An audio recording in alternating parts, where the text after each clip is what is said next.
This bonus episode is brought to you by The Crisp. Hail Hydrate! Hail Hydrate! That's never going to get old.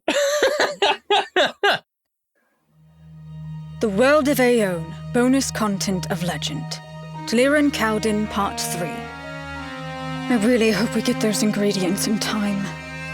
The World of Ae'oene contains stories with mature themes. Content warnings are in the episode description. Welcome back, audience, to the World of Ae'oene, Stories of Legend. Today we have a fun bonus episode for you, but before we get into that, I do need to explain a few changes we're making to our upload schedule. For the next 3 months, we are going to be doing 1 episode a month instead of 2, and I am sorry for that. I know you guys want to hear more from us, but it is necessary as we get ready to transition into Season 2. Of those episodes, 2 are going to be Thalira and Kaldin 3-year gap bonus episodes as we continue their adventure along, tidy a few things up, and that first one is going to be today. Then the last episode of this transition is going to be a table talk episode where we're all going to get together. We're going to review all of Season 1, our exciting times and moments together, and also answer questions that you have for us. Speaking of which, I have at the table with me MJ and Rennie. How's it going? What's up? What's up? All right. As per usual with bonus episodes, let's just get right into it.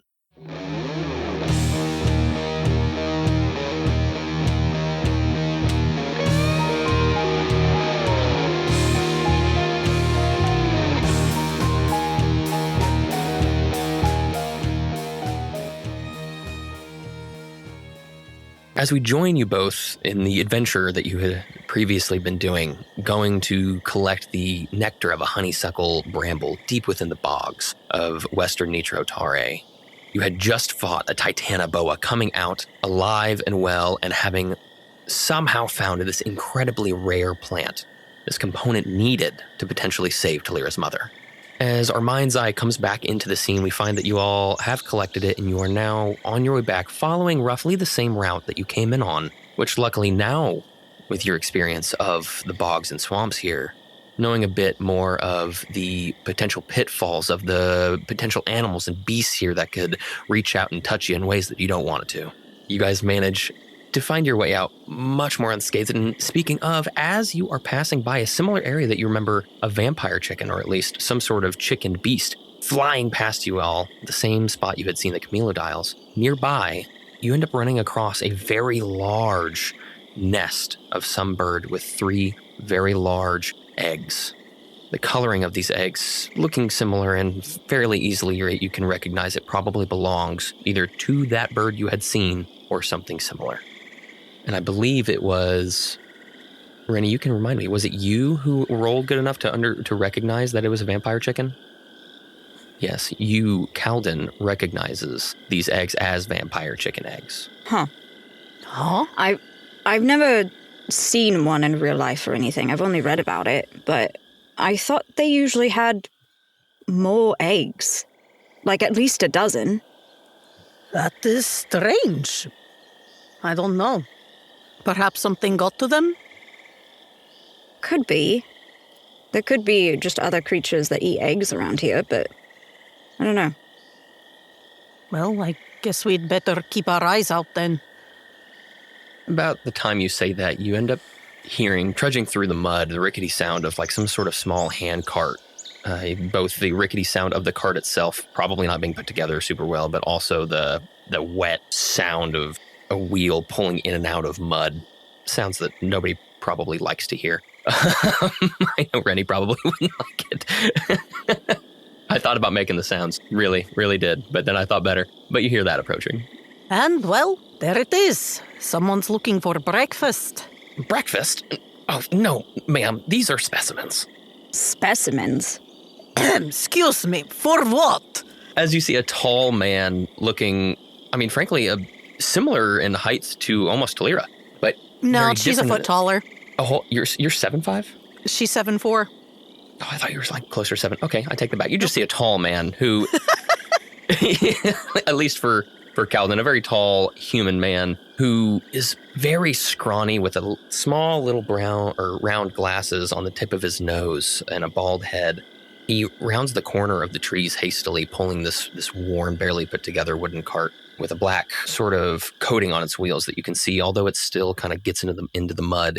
It helps it go through these shallow waters and mud a little bit better. Well, for developing guard chickens, of course. When I finally figure out how to get them semi-domesticated, I'm going to be rich. You're just going to steal them from their mother? You realize whatever one hatches first of the 3 will die, right? It can't survive off 2 eggs. What is wrong with you? Oh, no. Well, of course. A singular chicken will eat the rest anyway. No, I'm not doing this just willy-nilly. This is a specific environment I have studied, full to the brim with food, and that the mother can gather to feed its young. I'm not stupid. I study these things. A singular chicken can survive completely fine without the need to eat its siblings due to this specific area being free of other vampire chickens, so it has very little competition. I leave 1 egg, as I have before every time. I brought the first mother hen here to this spot myself 2 generations ago. I have 3 other areas with a similar experiment going on within 60 miles of my home. Plus, I help out the mother in gathering for its young. I am not without a heart, okay?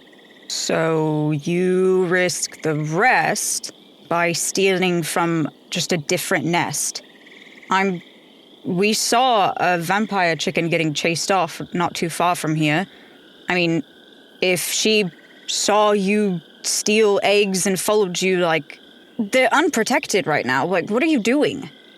Well, I still have to allow some measure of natural process to take place. This is a calculated risk, as is the case with most scientific experiments. It is a calculated risk, and I have grown more and more confident in knowing the behaviors of the chickens I have raised. The one this nest belongs to, her name is Phyllis. She's actually grown quite fond of me and approaches me for physical contact, given that, of course, I'm not around her nest. Speaking of which, I do say it's time to get a move on before she returns. She probably will not be long. You're more than welcome to take a rest in my home, though. You can follow me. Only like a 4-hour walk from here. When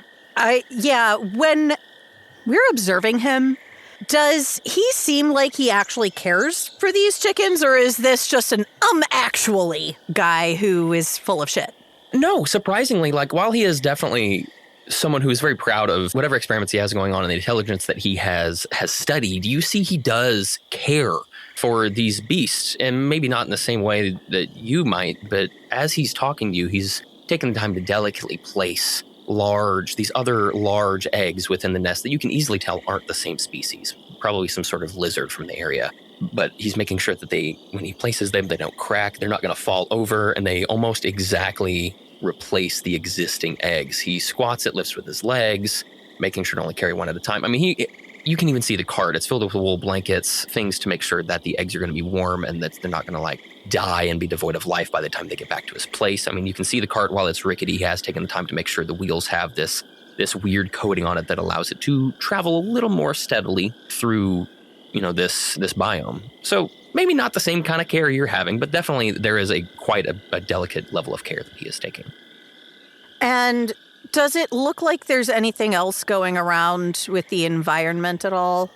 Does it sound like Mom's coming home anytime soon and we should skedaddle? Yeah, as you're looking around, you kind of listen out and hearing throughout the forest, or not the forest rather, but the swamp area that you're in, it's eerily quiet, sounds of drops and movements of water. You don't hear any of the serrated beak noises that you'd heard previously, so not sure whether she's nearby or not. But when in the process of looking around, you do notice this little patch clearing that has the raised ground for this nest to be perfectly placed. There are a couple trees that have runes etched into them, and you can recognize them with the rune work you've done, Thalira, that these are some sort of runes of protection. Protection for you or protection for them? Oh, no, I don't need it like that. I manage myself. It's for the area surrounding the nest, Like I said, I need to protect my specimens and my experiments to make sure that we can continue on through the generations. I'm so sorry. I forgot to introduce my name is Jamie. It is nice to meet you all. I'm Thalira Grimstone Eku'Lanath. Ooh, long name. And you? Just call me Thalira. Thalira, I got you. Okay. Kaldin. That's more my speed. Nice to meet you, Kaldin.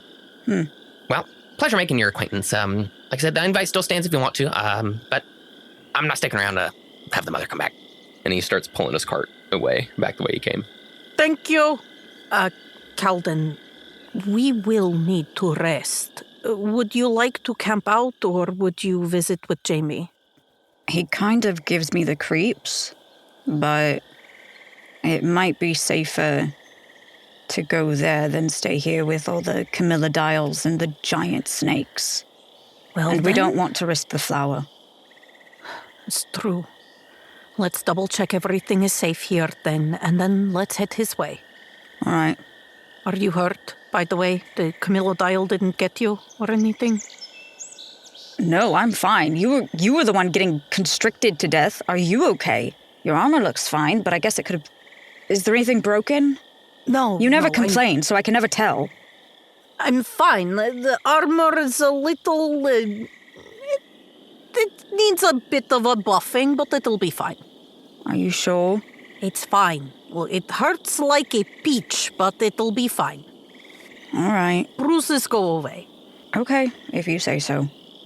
Before the vampire chicken mother can come back, you take a look around the area and decide to follow Jamie, and so you do as he slowly leads you out of the area and through the reeds and more into the marshlands, where there's still absolutely threats, but maybe not giant snakes like there were in the swamps, at least not that you know of. You see that Jamie keeps a wary eye for predators, but he seems to know the route that he's going, and he seems to be like he's taken it countless times, and his time estimation was about correct. After about 4 hours, a thicker patch of trees comes across the horizon, and he leads you through the underbrush, and soon this brush gives way to a view of a a paradise grove out here in the middle of marshes, as you see a beautiful marsh grove of rare cold water geysers that blow like 20 feet in the air. There's an elevated pool that is somewhat filled by these geysers and a small waterfall into a section of very colorful reeds that you've only seen a handful of times on your travels through the marshlands so far, because they're very rare reeds, making for a beautiful landscape.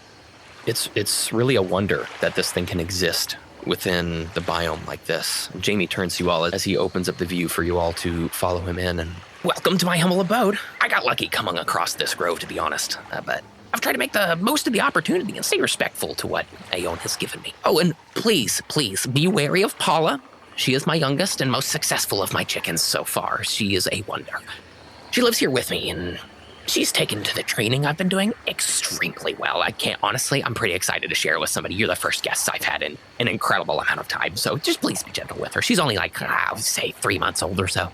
And sure enough, you see a little puffy white and red chicken about the height of like Thalira's knees or so, looking well fed, flapping and gliding as it rides off of one of the geysers and flaps its wings in an attempt to like glide down to the ground. And then as soon as it hits the ground, races with incredible speed across the ground towards you. Thalira?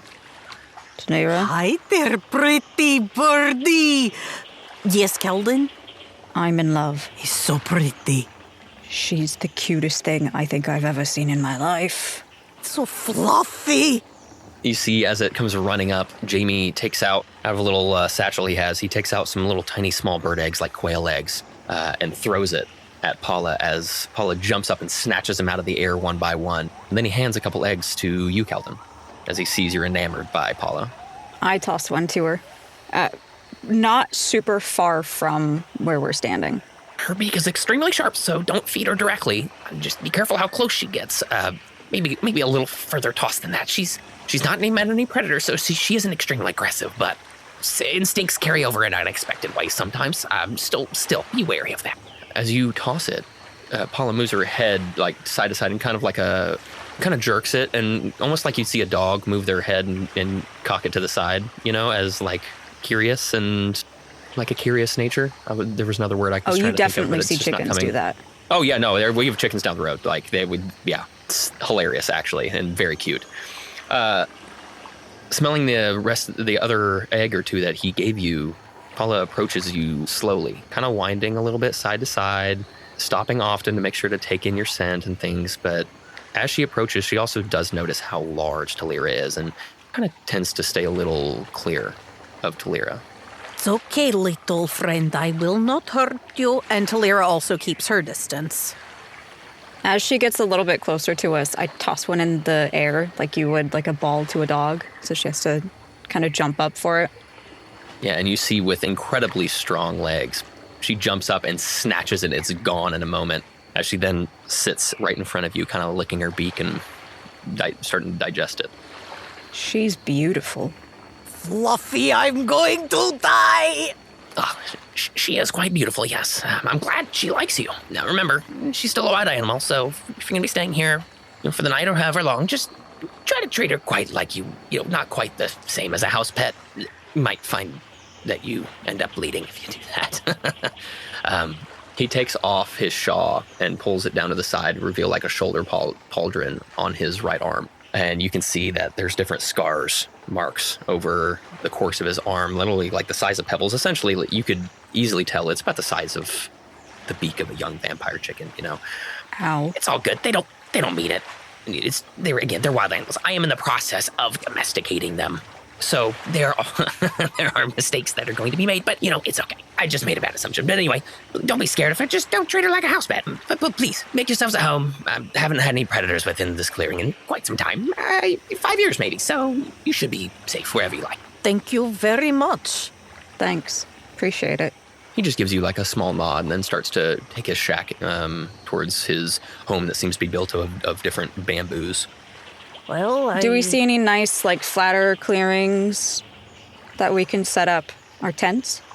Yeah, you see, it is still marsh. It's a marsh grove, so there's still definitely, shallow spots of water and reed areas that, obviously won't make good for camp. But there are several large, upbuilt mounds of dirt that are naturally occurring here that appear to be covered in, a soft, short grass. It's going to make perfect for camping-wise.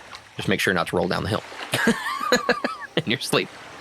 Cool. Oh, Are there any other kinds of things that Thalira might notice about the land, other creatures, specific plants that might stand out or anything like that?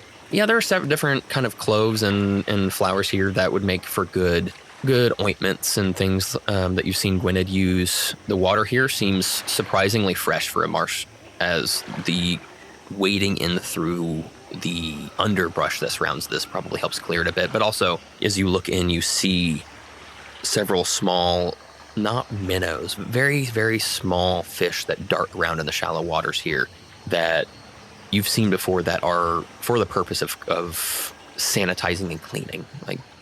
So the water here has to be clean. You just got to make sure you don't get any of the fish in it, because these little tiny minnows are in abundance in the shallow water here, where you do notice there's a absence of tassel tufts, which you've seen before back in Nevoa. As tassel tufts make these areas, you would have seen them on the way in as well, naturally occurring. They make home in these marshes and feed on small crustaceans and minnows and fish like this as they go across the ground, sucking up water to get these specific food sources. They are lacking within here, and so these little fish are in abundance here, cleaning the water very well. Cool.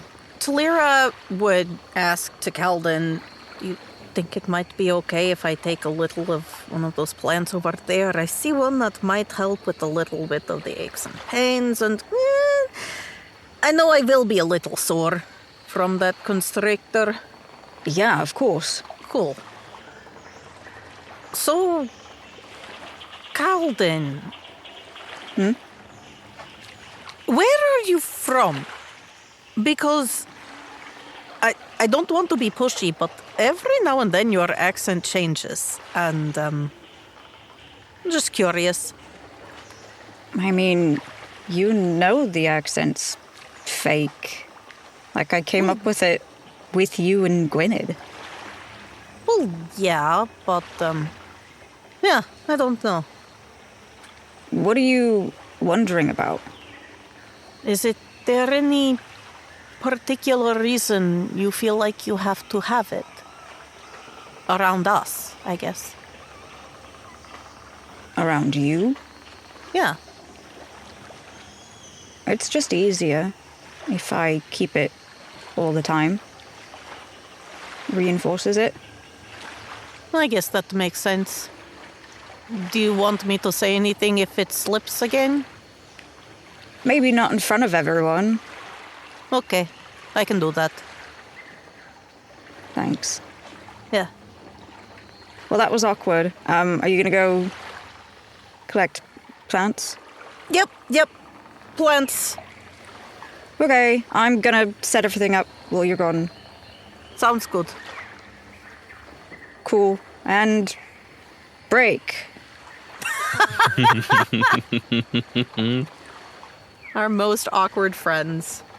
The most awkward of friends, yes.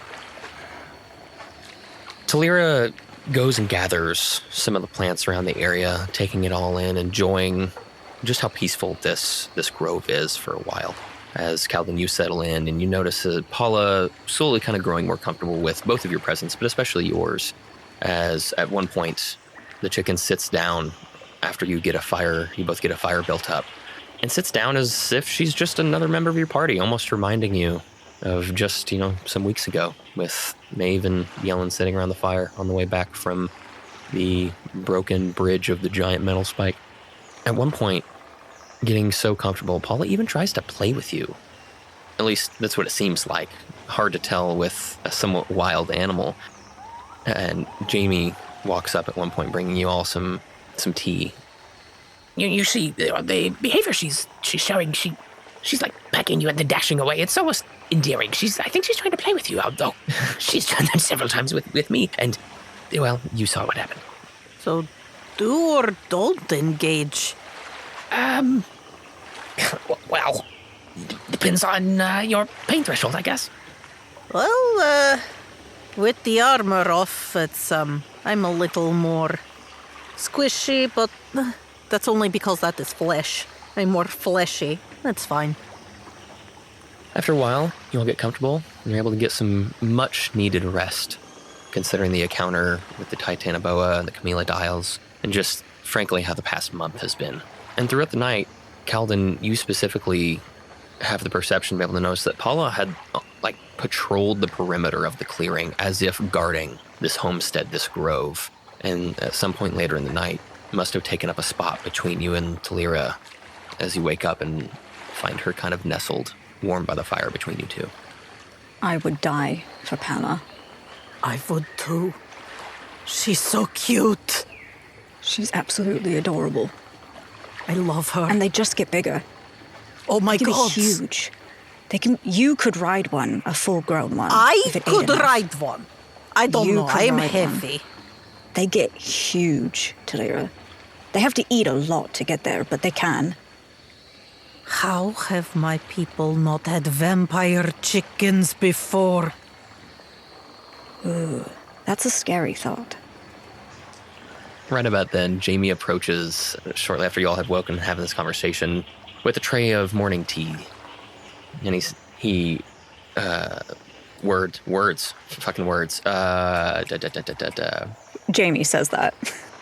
Yep, that's The what whole Jamie nerd says. thing is actually an act. He's like, oh, fuck, what was I going to say? Hello, everybody. Oh no. He greets you. That's the word. Oh my God. After you had attempted to finally reach out and try to pet Paula, and she dashes away, not quite letting you that close. Don't worry. She doesn't let me pet her either. But I will say, the interactions you've been having with her have absolutely been added to my notes. Like I said, I don't get many visitors, so really the only human interaction she's had is with me. This has been phenomenal for my research. The fact that she's warmed up to you faster than anyone before, well, I guess anyone ever, it's just amazing to see. That's good to hear. I guess. Yes, well, it's quite a wonder, I must say, even if you don't quite understand the implications of just how amazing this is. In fact, it is quite an amazement, actually. When I was observing them in the wild, their cunning instinct for hunting food while avoiding conflict, unless absolutely necessary, it's just fearsome how crazy they can be in defense of their own eggs from predators and one another. I could see they had so much potential. I just had to jump on it. In fact, it's just a market that it's just completely untapped. Now, at first, some of those traditional chicken characteristics and instincts, they exist, and at first they are very, very visible. But, in a safe and domesticated environment, after some generations, I've started to see quite the improvement. Careful planning, careful training, those behaviors can be minimized. I don't know if they can ever be fully bred out of them, though. But it does give them somewhat of a charm to them to see them in, so relaxed in a safe environment. I just worry it quite won't be what I need as far as guard chickens. My family raised chickens. We had a few over the years who were particularly demanding for cuddles. Well, maybe if you're lucky someday you'll get to cuddle a vampire chicken, but that's only if I'm successful, so... I will say, while observing Paula's behavior with you all throughout the night, barely got any sleep, I thought of just the best idea and plan. Now, how would you like to help me in part of the leading research on the vampire chickens? I've got an incubator already set up. You can take an egg with you. I've got enchanted mirror journals that I use. I've got a whole care package for you. You can do weekly reports on their training developments, observations. You can be a part of something amazing. Sorry, I don't think we're good for that. We kind of... I don't think I am the scientific sort, but... we're not a good environment for raising anything. Pish posh. No, it's not difficult, okay? No, you can do this. As you observe things, you just write them down in a journal as you do it. It's perfectly fine. Even, feel free to actually keep a feeding schedule written in there if you'd like. Whatever you want. As long as it's in regards to the chicken, it will all be good. In fact, it automatically copies it all into my journal. That's why they're enchanted the way they are. And you don't even have to remember about contacting me because, you just write in the journal. Actually, no, this plan is actually so good. I won't even take no for an answer. In fact, here, and he grabs this, he goes to grab a big, satchel, this big bag he had brought with. The behaviors Paula has shown around you all specifically, especially you, Kaldin. It's too good of an opportunity to pass up. So, yes, here, I've got this.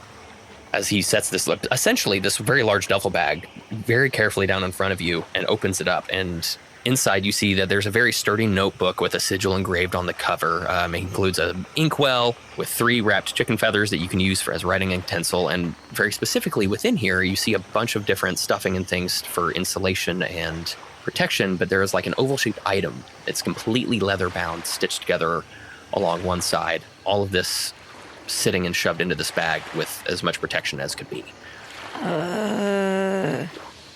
Kaldin glances over at Thalira, just super bewildered and overwhelmed. He has no idea how to react in this situation right now. Meanwhile, Thalira is beaming. She is so excited. Fluffy chicken. And she looks over to Kaldin. You're going to be the best vampire chicken dad. Okay. Look, you get another bodyguard. It's perfect. I guess we're adding another member to our party.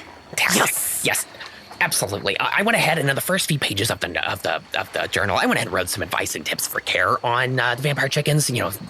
Being newborns. This in the leather contraption I have here, there is an egg. So you don't get Paula. I'm so sorry. I know you're already attached to her, but I just can't let her go. She's too precious. But you can have a brand spanking new one. Like I said, I've got plenty of advice and tips in there for caring for one from newborn to adolescent. After that, frankly, I kind of want to see how you do it and what your experience will be after that. That would be different than mine. So just make sure to write down your results. And I can't wait to see what you find. So based on what you all are looking, I'm sure you're going to be taking off today to wherever you need to go. Is there anything I can try to help with you, especially since you're going to be doing this for me? If you have any salves or anything we could take for injuries and stuff, that's always nice. Oh, absolutely. And he goes to run off back to his house. So, where are we headed next, Thalira? Well, we got the bramble nectar and Lou's taking care of the salmon eggs. Looks like all we have left is the big lizard shit. I guess the closest travel point is back where we came from. We could probably find a cleric and try to hire one back to town and contact Gwynedd and let her know we're ready for a ride. We'll also check in, see if this Goliath has any luck with Lou, if we need to gather anything else. Right. Scoil. It is weird. I think he was trying to be friendly or relatable or something. He is a very nice person. That was just not what I expected. Is person the right word? being? Being. Being. Was not what I expected. I can't say I ever had expectations for that, but yeah. That is true. Didn't meet mine either that I didn't know I had. Yes. It was all very confusing. But your mum's in good hands.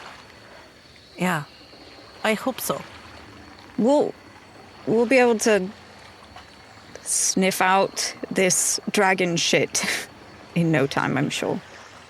As you all get packed up to leave, Jamie comes back and hands you some salves, a very quick and small awkward conversation, and he bids you farewell.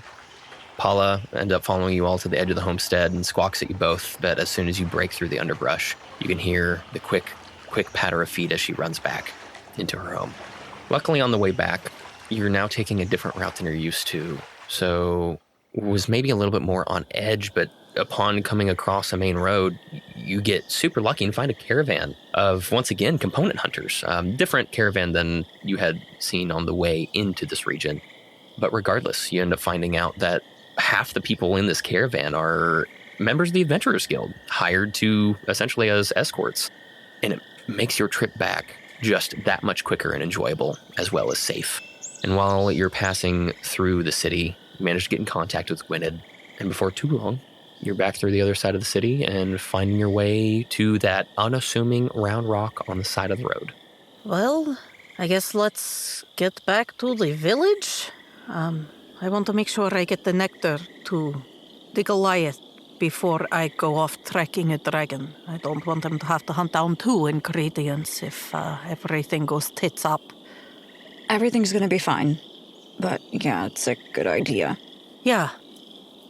And sure enough, at sunset, the day after you're able to contact Gwynedd, you get down and you both place your hands on the same stone that brought you here.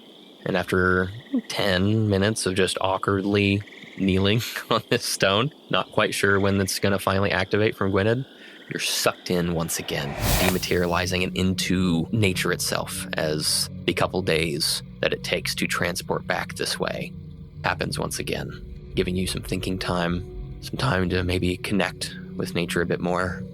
And then suddenly, you pop back into existence, rematerializing back within the Goliath encampment. Again, feeling the vomit on the edge of your throat. Oh, I'm never gonna get used to this. I regret going back here. We have to do this 2 more times now. I hate throwing up so much. Do you think this is dangerous for pregnant women? I would never have thought of it, but now we have an egg. I can confirm when I was pregnant with Siobhan, I did not waste stone travel, as Gwynedd's walking up. Do you think our egg is safe? I'm sure it is probably fine. Just make sure to take good care of it. Wait, you have an egg? Yeah, Thalira's pregnant. Thalira!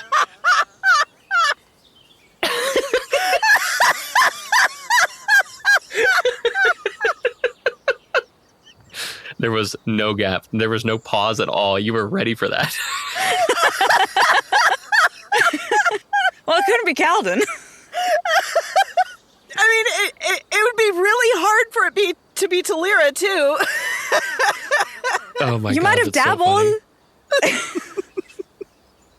So good Lord. Thalira ran off with Jamie whenever you weren't looking, Kaldin. Thalira! If you're going to dabble with men, find better men. Damn, raise your standards, girl. Filled with regrets. Literally filled with them now. That was really funny. Anyway, Really funny. you all are greeted back into the Goliath encampment, having brought the Honeysuckle Bramble with you, as well as a new member of the party, although not quite born yet completely. After delivering the Bramble to the Scoiliad with Gwynedd by your side, you make your way into the tent, able to kneel beside your mother and taking her hand once again, as it's been a few days. And after being able to have a few moments with her, you hear the flap of the tent open. You look behind you and find the familiar face of Katea, otherwise known as Granite Fist. Thalira smiles a little bit at her, doesn't really reach her eyes. You can tell she's worried. Granite Fist, it's good to see you. It's good to see you too, Grimstone. You look healthy and strong. Your mother would be proud to see you in such condition, especially considering all the new stories I can see on your skin. Too bad what was it? It was a Titanoboa. Too bad it couldn't tell. But if more effort means a more powerful cure, then I'm all for it. I am sure. But don't kill yourself trying to do this too quickly. You are doing your part and your mother knows. She will stay alive long enough for you to complete your quest for these ingredients. But still, what if it isn't quick enough? What if I could do more and don't, and it's just a lot? You see as Granite Fist, she quickly, but not aggressively, more with a sense of sternness, raises her foot and puts it to your kneeling shoulder and shoves, turning you and putting you to face her and also onto your ass at the same time. She then bends over at the waist and brings her face closer to yours. And I taught you better than this. Are you telling me you don't know the extent of your own abilities? I know the extent of my abilities, but this disease doesn't fucking care about those. And Thalira actually shows fear on her face, for once. Not about what Kitea, Granite Fist, does. Granite Fist trained her. She's not afraid of Granite Fist. She's afraid of disappointing Granite Fist, but it's all about her mom. She's so focused on helping her mom right now. Still looking you straight in the eyes, Kitea responds, But your mother trusts them, as does everyone here. She offers you her hand to help you up. Get out of your own head, Grimstone. Lead with the confidence of the tiger and the wisdom of the elephant, and let your will be as unmovable as the mountain, as we know you are capable of. After helping you up, she looks slightly up to you, and you can feel the presence of your mighty mentor, knowing what she's capable of, and also knowing just the care that she has for you and your mother and the way she presents it. And before you can respond, she turns to leave. You won't leave for the dragon shit until you are ready. Fine. How long? You know yourself best. You make that call. Thalira nods. As she opens the flap of the tent and looks back at you over her shoulder. Glad to see you finally have battle-worn armor. You've looked fresh for far too long. The next Titanable won't be so lucky. And then you are left alone with your mother as the flap swings closed. Thalira takes a big breath, swipes her hair back, stands up and rocks back on her feet a little bit, just trying to shake everything off. And then she goes and sits by her mom, grabs her hand very carefully. Again, she's just so fragile and it's terrifying to her. And she just talks. So, Mom, I might have brought home another pet. Well, technically I didn't, Kaldin did, and it's not staying here, it's coming with us. But I've never raised a vampire chicken before, so that's going to be fun, I guess. I hope you hang in there long enough. I don't want to be too late. And she'll sit there for a little bit. After about half an hour to an hour or so, she'll pat her mom's hand and say, I should probably see what Kaldin and Lou have gotten up to. I'll be back. I love you, Mom. And she fixes the blanket around her mom and squeezes her hand very gently and leaves the tent. As you leave the tent and are able to find Kaldin and Lou, you're all able to, well, have a rare moment of some relaxation for the rest of the day as you kind of get settled, remembering Kitea's words that you need to be ready and you need to be rested before you leave. And taking that to heart, you know you have some time. Yep. So as you guys have some downtime the rest of the day and probably the next after that, is there anything specifically that while you are back at your encampment that you want to get done or anything you want to check in on? I think we should check in on Yellen and Maeve. Yeah, I think that's a good idea. We could go see Gwynedd, see if she could cast sending for them. Okay. I think that's a good idea. Yeah, let's go. You guys are able to go find Gwynedd pretty easily as she's taking a break from treating your mother and making sure everything's good there as you find her down near the creek, not very far from the encampment, just washing up and washing some of the supplies and bowls and things. Thalira, Kaldin, nice to see you. I assume you guys are getting some much-needed rest? Yeah, I kind of lost that fight with Granite Fist. She had me on my ass, said I'm not going back on the road until I've gotten some rest. Well, she likes the number 3, so I guess that's about how long I'll be here. I had a feeling that would happen. Yeah, you know her. As expected. I assume you came to me because you need something? Yeah, I was hoping you might be able to cast Descending to Maeve or Yellen and see how things are going on their end. I don't want to completely forget about the mission, you know? I understand. And yes, I can definitely help with that. Let me finish the cleaning that I'm doing here, and I'll meet you back at the tent. Thank you. Sounds good. Just a little while later, you all are able to meet at the tent, and she looks to either one of you. And so who will I be sending to? You mentioned Maeve or Yellen? Either one. Yellen, I guess? Yeah, that works. All right, and can I get a description of him? He is a Blue guy. Kyanite tiefling. Kyanite, yes. Blue, of course. Kyanite. And he is... And Thalira will give her a description of Yellen's facial features and try to be as accurate as possible. So chiseled and handsome.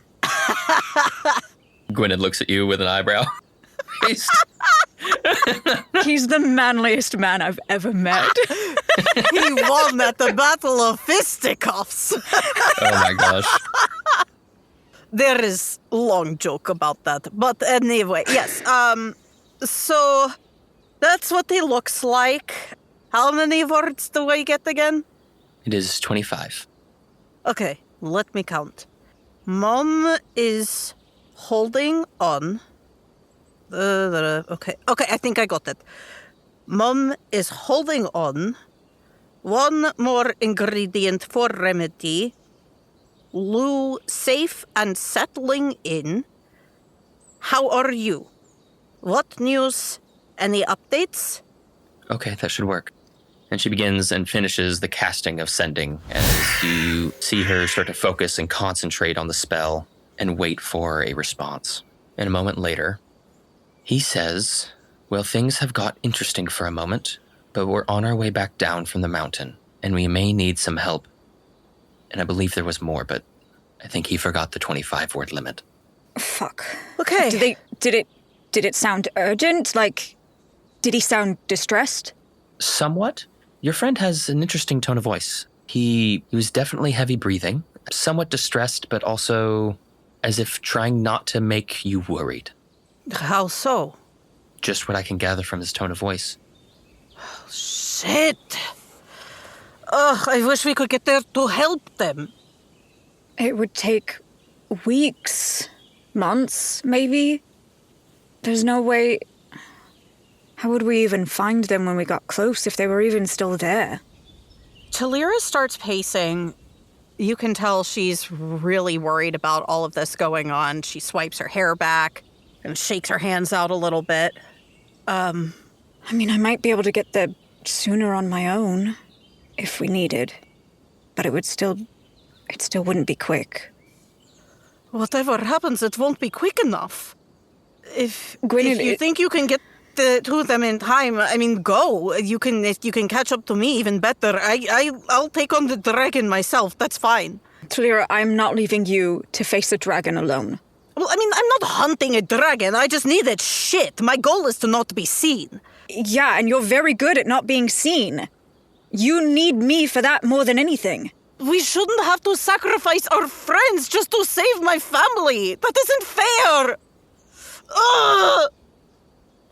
I need some space. I can't think.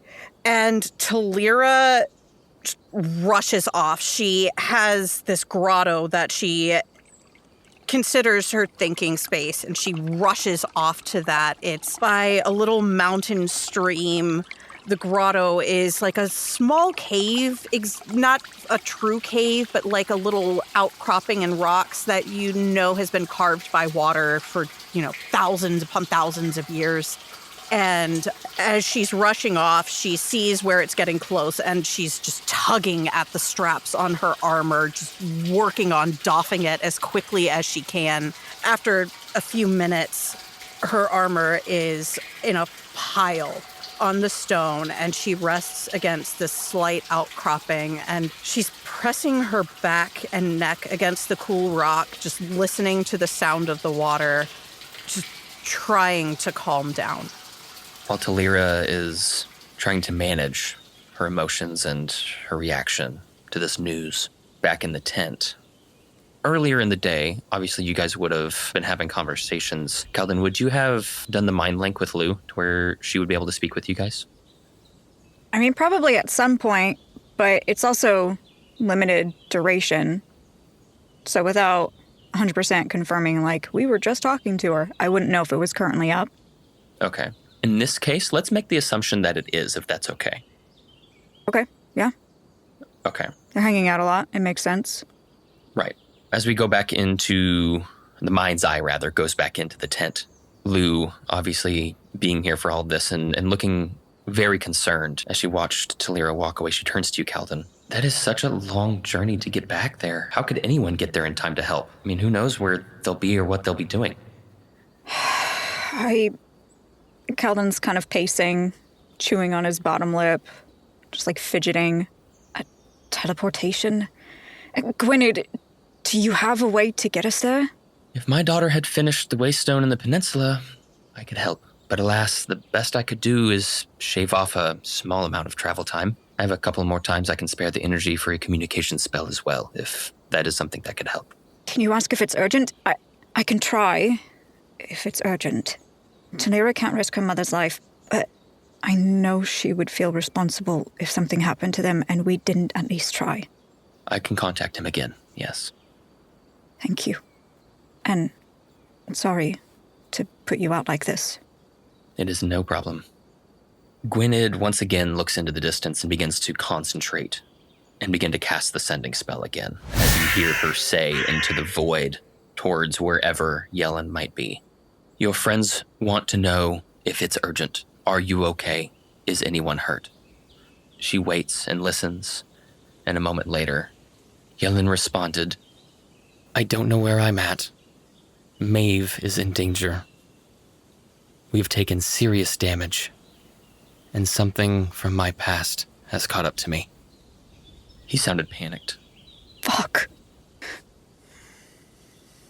Kaldin starts pacing again. Shit, what do we do?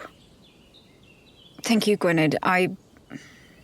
As always, you do so much for everyone here. I'll figure out how to tell Thalira. There's really no way for us to get there. Well, if you'd like tomorrow, I can scry on him. That may give you some more information. But unfortunately today, most of my energy is used in the daily care of Grimstone's mother. Understood. Thank you, Gwynedd. And he leaves. As you leave the tent with Lou, not really sure where you're necessarily going right away. I think he's pretty frustrated, and he chucks one of his actual daggers at a tree. Shit. So, this sucks, Dragon Dick. Fuck, Lou, I forgot you were here. Sorry. It's going to kill Thalira to not be able to help them. But we can't even try if we don't know where they are.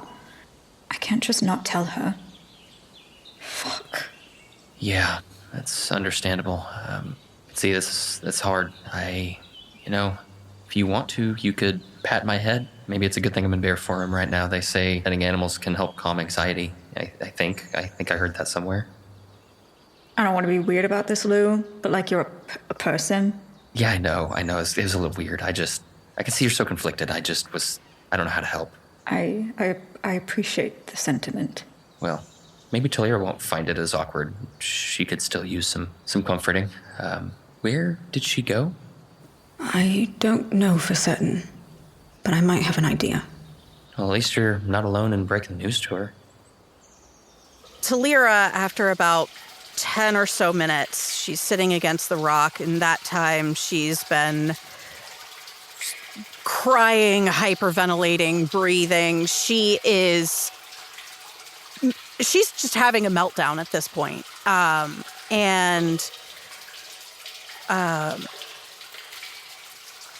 This was the place that she's come ever since she was a little kid, when she needed to run away and escape. And so after being here, she's finally calming down a little bit and coming back to herself. She is able to concentrate and feel the water around her and listen to the drips of the droplets coming off of the rocks, and finally able to breathe again. Is this a spot, having spent some time here previously, is this a spot that Kaldin would know to find you at? Probably, yeah. I mean, she'd been going there ever since she was a kid, and Kaldin's been with her about a year now-ish. Yeah, he would know. Well, as Kaldin leads Lou towards the spot that is suspected, just as they come over the ridge and Thalira begins to come into view, Lou sees your pile of armor having been taken off and kind of looks to Kaldin. Kaldin? Does Thalira get naked when she's upset? Who knows? She is in the water. I mean, who wants soggy clothes, right? Noted. Okay. I doubt she's naked, Lou. At this point, they're just getting close enough where Thalira, you can hear that snort that Kaldin just made as they come over the ridge. Definitely outside of the mind link point, so she wouldn't have heard Lou's response, which is hilarious. Thalira hearing Kaldin snort in response. Kaldin? Are you decent? Yes? To maybe out loud even to Lou. I told you she wouldn't be naked. Yeah. So as they're able to see Thalira, they find her with her armor in a pile near her. Her chainmail is in a heap. Her gambeson's been thrown off haphazardly. One sleeve's landed into a puddle from the dripping water. And she's sitting against the rock, and she's fiddling with a palm-sized stone while staring at a different water drip. And it's very clear she's been crying. Kaldin comes and sits down next to her and leans against the rock with her. And upon seeing this, Lou also silently walks up and just curls up next to your leg, making sure that you can feel her fur and the warmth, hoping to help comfort. How are you feeling? Thalira wipes her eyes, and she's quiet for a brief moment. I'm tethered again. It was just a lot. Sorry, Gwynedd reached out to Yellen again to confirm if they needed urgent help or not. How bad? He said, he doesn't know their location at the moment, but they're both in a bad way. He said something from his past has found them. Thalira nods. She's still staring at the dripping water, not making eye contact. Okay. Do we know where they are? No. Yellen doesn't know where he is. And the tears start rolling again, and this time silently. She nods, pauses, and you can see her wading through her thoughts before she's speaking, just trying to find the words. Okay. And she says that okay in Giant as she is grasping for any language. Has Kaldin started to learn Giant yet? Probably a couple words here and there. Like he would understand like yes, no, okay, small phrases. Okay. And back in common, then there's nothing we can do right now. With that being said, and seeing the tears start to roll again from Thalira, Kaldin, in your head, you still hear Lou as she speaks, probably not even realizing that she's speaking to you. I think I'm gonna cry. God, I never handled tears well. And Thalira, you're able to hear her whimper just the slightest bit. Pretty noticeable that she's trying to kind of hold it in because she doesn't want you to think that she's trying to make it about her or anything. As soon as Thalira hears that, something like shifts and her eyes immediately dart from the water that was dripping where they had been fixed and straight to Lou. Lou, you okay? And she places her hand on Lou's shoulder. She stretches her neck out and she touches her muzzle to your cheek softly, just trying to comfort, and ends up wiping away some of your tears. Lou's eyes find you, Kaldin, and you hear, Tell her I'm just a stupid empath, Sol. Lou's concerned for you. I can see that. I'll be okay.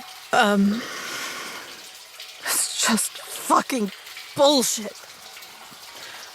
I'm okay, though. As Mom would say, things are of a muchness right now. That doesn't exactly sound right translated, but that's what we have. I think it fits still. Sometimes when I have too many big decisions with people I care about, I freeze. Everything is too much and I become untethered with myself. It feels like my body is bees just buzzing everywhere. And there I am, like outside of my body, watching everything that's happening around me, but I'm just stuck. And this place just brings me back to myself, you know? I think I can understand how that feels. Not the bees, but the disconnect. I've felt that a lot in the past. And more again recently. I could see when that was happening. If we have a way to help them, I'll go. But you can't risk leaving. You can't just abandon your mother.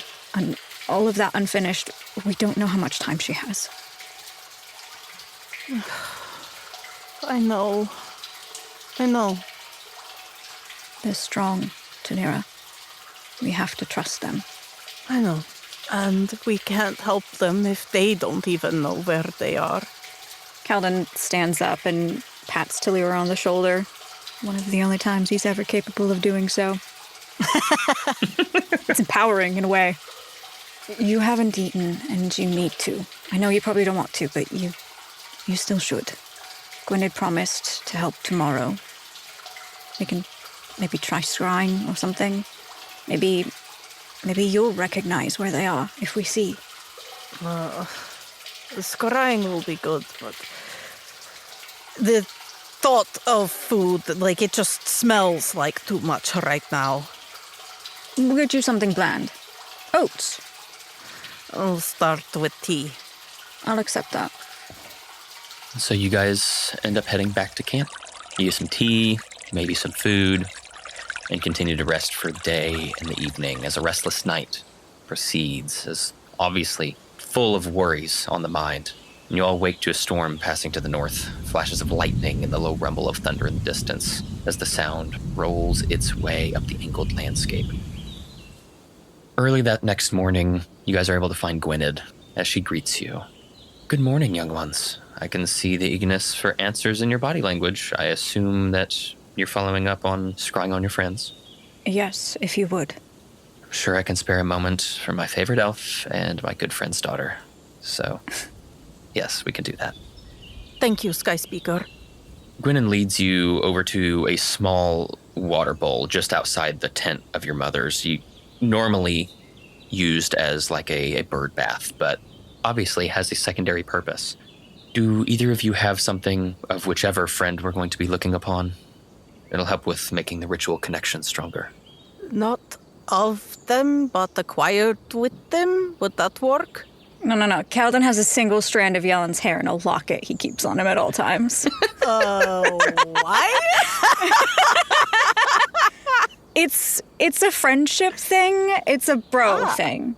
Right, Purely right. platonic. Bros keep strands of hair of their bros. Got it. Yeah, it's in the bro do. code.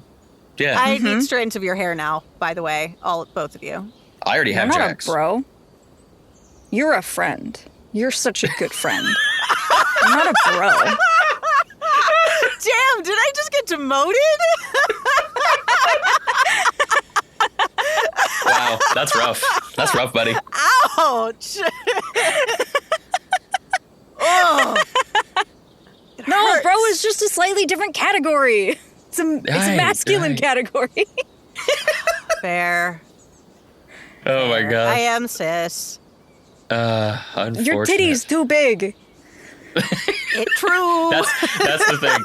That's the thing. If titties are too big, can't be bro. That's I couldn't be bro a year ago. Now now I can I'm be bro bro. worthy. Yeah, it's in section 13, code 238 of bro code. Yep. Yeah. I'm gonna have to message the others and tell them they can't call me bro anymore. Unfortunate. We can call you bruh though, because that's different. That's fair. Yeah. That is. Yeah. That's the gray area, you know? Got it. Okay. Let's log back in. As Gwynedd, obviously not hearing anything about a strand of hair, looks to you, Thalira. It is better than nothing, but not a strong component. Are either of you skilled enough to maybe mold clay or something in their likeness? I would not trust myself with that one. Kaldin? I could try. Okay, Kaldin. Well, in that case, roll me a dexterity check. I don't think you have proficiency in Potter's Tools and also have Potter's Tools, but if you do, you could obviously use that bonus as well. No, I do not. So is it just a straight roll, or? How would that work? It would be with the dex modifier, I believe, if you have proficiency with the tools. Let me look. Well, that's when you add your proficiency bonus, but if you're doing just a straight dex roll, I have a dex modifier. That's true. So or in if that you're case, doing yes, a I believe, skill check, I have different modifiers for each skill. If it's like sleight of Right. hand you want to do or something like that. I would say it'd probably be a dex check, so you'd get that dex modifier in this case, because it technically is using a tool, but it's a dexterity type tool. So I'll give you that modifier. Okay, cool. 18 plus 5, 23. 23. Not too shabby. In fact, I'd say that's probably pretty good. Who are you trying to depict? My boyfriend. Boyfriend? And that's being kept in too. Fantastic. Probably Yellen. He hung out with Yellen more than he hung out with Maeve. Right. So that makes sense. Because they were banging. Because they weren't banging. What? I knew it. Drums. They were practicing drums. Right. That kind of banging. That's totally it. Like a gong. Musical That's what we were hearing instruments. through the walls, those thin Clanging walls. pots and pans together just for shits and giggles. Right. How Thalira and Maeve did not murder them, I have no idea. Yeah, because those tent walls are really thick, you know? They'll eat up so much sound. Whew. As you complete this kind of like molded clay in Yellen's likeness, surprisingly well. It's beautiful. It's fantastic. Thalira cries when she sees it. It's accurate It's to like the form. David. It is a Ken doll. Sorry, Yellen. That's just what you are. Oh, man. So yeah, with the 23, you're able to mold a pretty good little clay version of Yellen, surprisingly well. And Gwynedd sees it, and this should do nicely. She takes the figure, and she finds a thin slat of wood and places it in a bowl of water so that it may float. And as her palms start to softly glow with arcane energy, The slat begins to slowly rotate, and as it continues to go round and round, it slowly gets pulled under the water. That figure suddenly loses its physical features and muddies the water as Gwyneth stops. The spell failed. That's not a good sign. What does that mean? What? Why would it fail? Was the item no good? No. Listen, I won't lie to you both. I only have known for this to fail on 3 occasions for me. Either who you're trying to scry on can force to fail themselves, or they are not of this plane of existence, or they are dead. He can't be dead. I'm not even going to entertain that option right now. How could he force it to fail? We are dealing with other elemental planes. Maybe... All right, now that makes more sense, yes. Okay. that would make it impossible for us to find them. Do you think that they found him? What was that weird cult group Veruta was part of? Zorogog. Right. Okay. They were headed for Orlonis. Did Siobhan say anything to you, Gwyneth? I feel like the mayor was we were told the mayor was involved, right? Was in league with the Mistborn. I hope they told Siobhan. I hope so, too. I think we would be chasing shadows if we attempted to go after them. We just have to trust they can handle themselves. But the sooner we kill your mom, the sooner we can search. Fuck. Thalira nods. Ugh, fuck. You're right. I think after yesterday, I don't think Granite Fist would think me rested. We'll leave tomorrow. Tomorrow? I need to swing my axe, get some of this energy out. I'll see if they need someone to chop some wood right now. I'll get our supplies in order. See if anyone needs assistance with anything in the meantime, I guess. Okay. I'm sorry I couldn't bring better news for you. It's not your fault, Gwyneth. Thank you for everything, Sky Speaker. She nods. If you would like to scry your use sending again, just let me know. I can manage possibly one more today. Otherwise, I must dedicate all my energy towards your mother. Are they both bound by the planes? Sending is not, although there is a small chance it can fail if they are not of this plane. Then asking... would you be able to ask if it was Zorelgog or someone else? Or for the plane they're on? If asking questions is the goal, that is well within my capabilities. Anything to help us locate them if we can. And, if I can ask one more thing. Earlier yesterday, I heard that the Goliath could not break loose curse. Do you know who we can look to find who might be able to? First, should I contact Yellen again, or Maeve? Try Maeve this time. Okay. And regarding Lou, if the Goliath could not manage a solution, to be honest, I don't know what or who could. It must be a very specialized subset of magic that would be required. Okay. I'll come back to that then. This is Maeve. And Thalira describes Maeve. Gwyneth once again focuses on the sending spell. A few moments later, well, it does not sound like it went well for them. I don't believe she knows that she was sending any message back to me. Her thoughts were incoherent and jumbled. I was able to make out a few words and thoughts, among them being red snow, death, and the need to fulfill Yellen's last wish. Fuck. I'm sorry. Thalira just nods. She's out of reactions at this point. Gwyneth, could we trouble you tomorrow before we leave with one last attempt to scry on Maeve? Now that we know she's alive and Yellen seems to be not. Yes, I'm sure I can manage that. Just have a model clay ready for me in the morning, if you would. Understood. We'll skip to the next morning, as you spent the rest of the day gathering supplies and getting ready, knowing that tomorrow would be the day that you take off to find the next ingredient for the recipe to save your mother. You find Gwynedd early as promised, and she repeats the ritual. And this time, as the clay figure on that slat dips beneath the water, instead of it turning muddy, a visual comes to the surface of the water as you look upon a bloodied, beaten, and bruised Maeve, almost unrecognizable.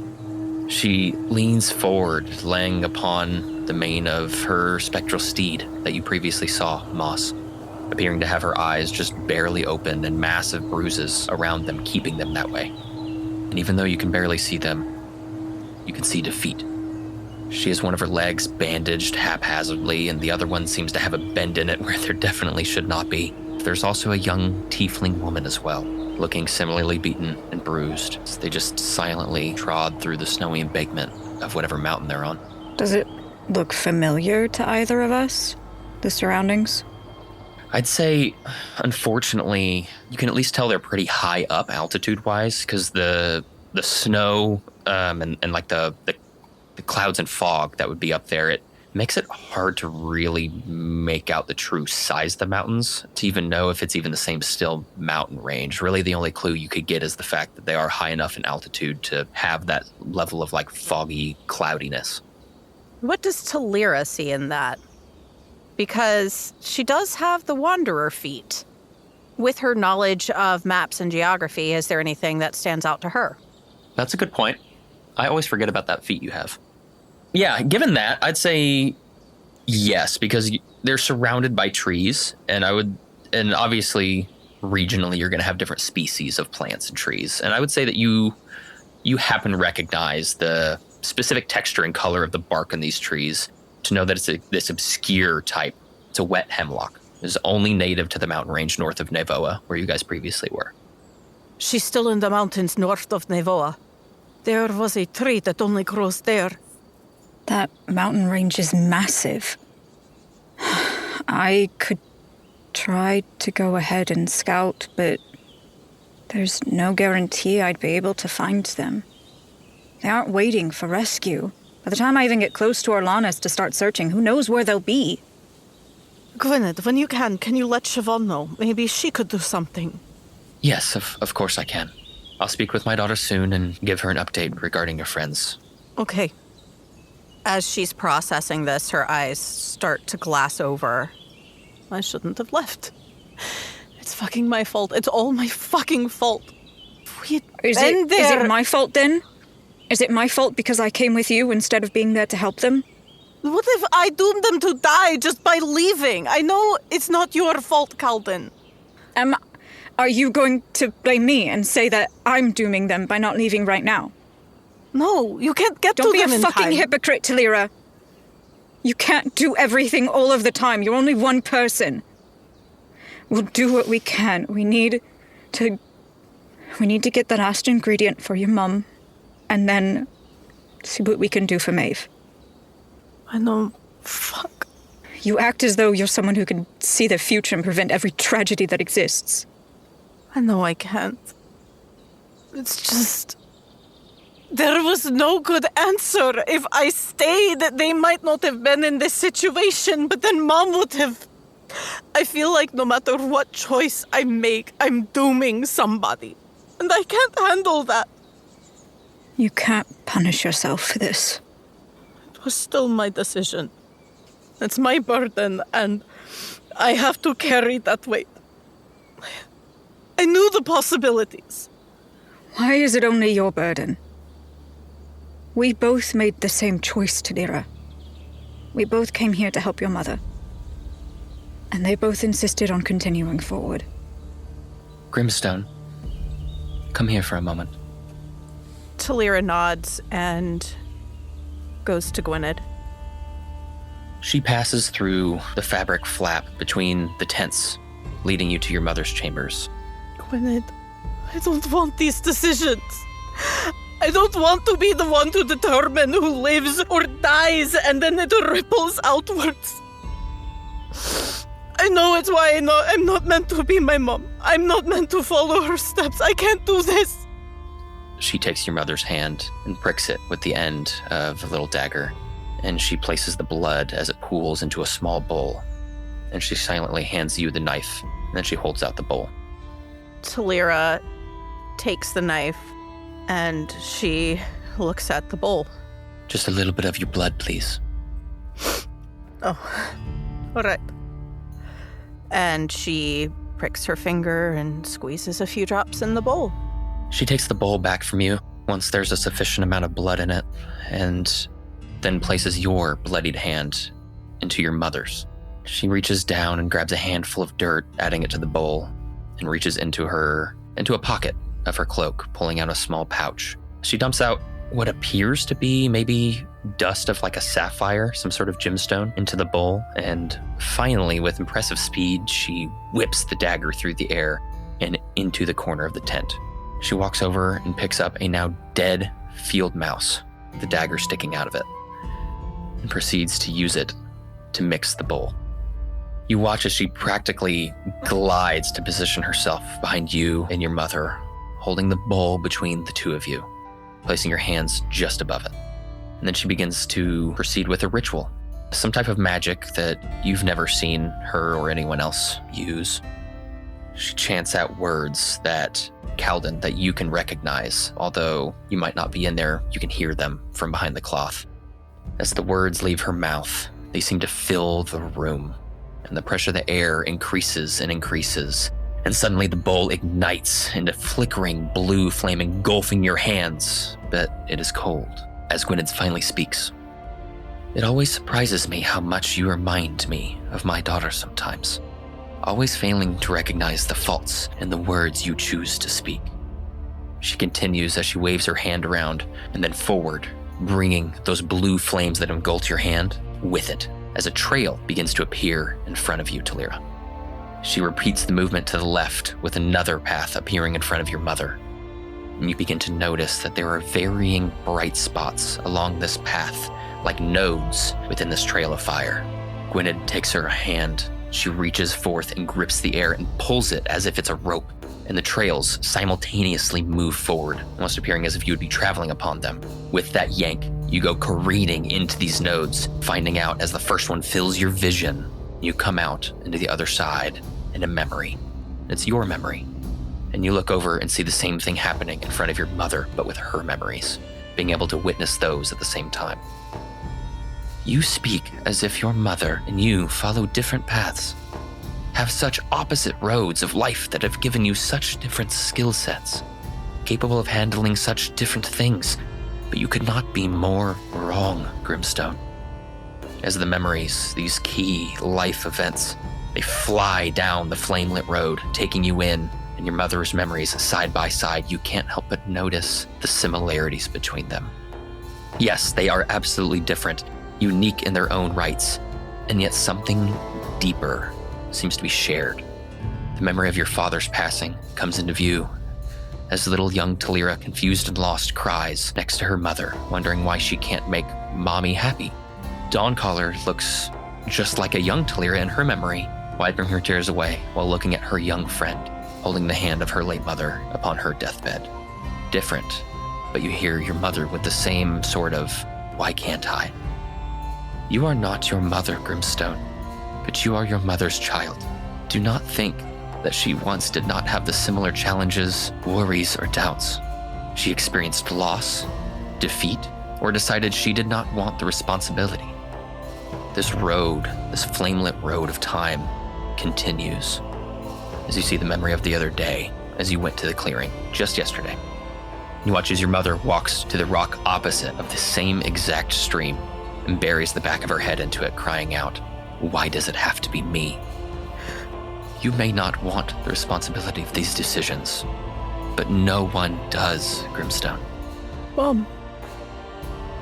The road catches up to the memory of you just in the other room. And lined up next to it, you see your mother kneeling beside Granite Fist as she says, "I don't want it. Why do they want me to train to be next chief? Sure, I am strong, but I am not meant to help those grieving. I am not meant to be the hard fist when there is no choice left." You see Granite Fist reply, "And yet, that is why you make the best choice. Grimstone, you may not want that responsibility, But that is part of what makes you special. And while no one expects you to lead a tribe, look at all the memories you just witnessed of your own in which you made the life-saving decisions for your comrades. You can and you will handle it. Gwynedd reaches out her hand this time, twists her fist into this tight ball, stopping the roads of flame. Then she waves at the bowl once more, sending out new streams as these new roads of flame join the roads ahead, curving off in different directions. These are your potential futures. Now tell me what you see. Thalira looks at her mom and then back at Gwynedd. She didn't want it either. She always seems to handle everything with so much grace. How does she make it look so effortless? You and your mother are more alike than you know. And remember, both of your paths, as she puts the bowl down and releases the spell, and she lifts up quickly to grab hold of each road separately.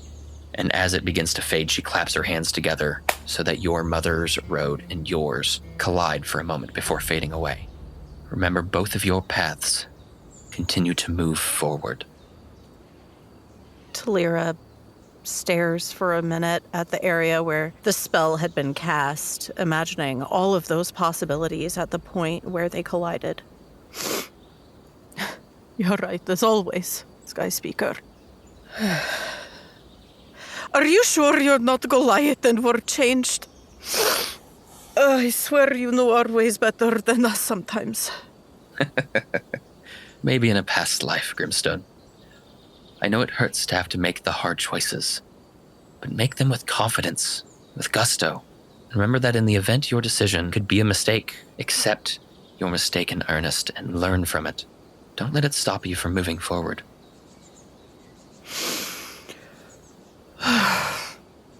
Yes.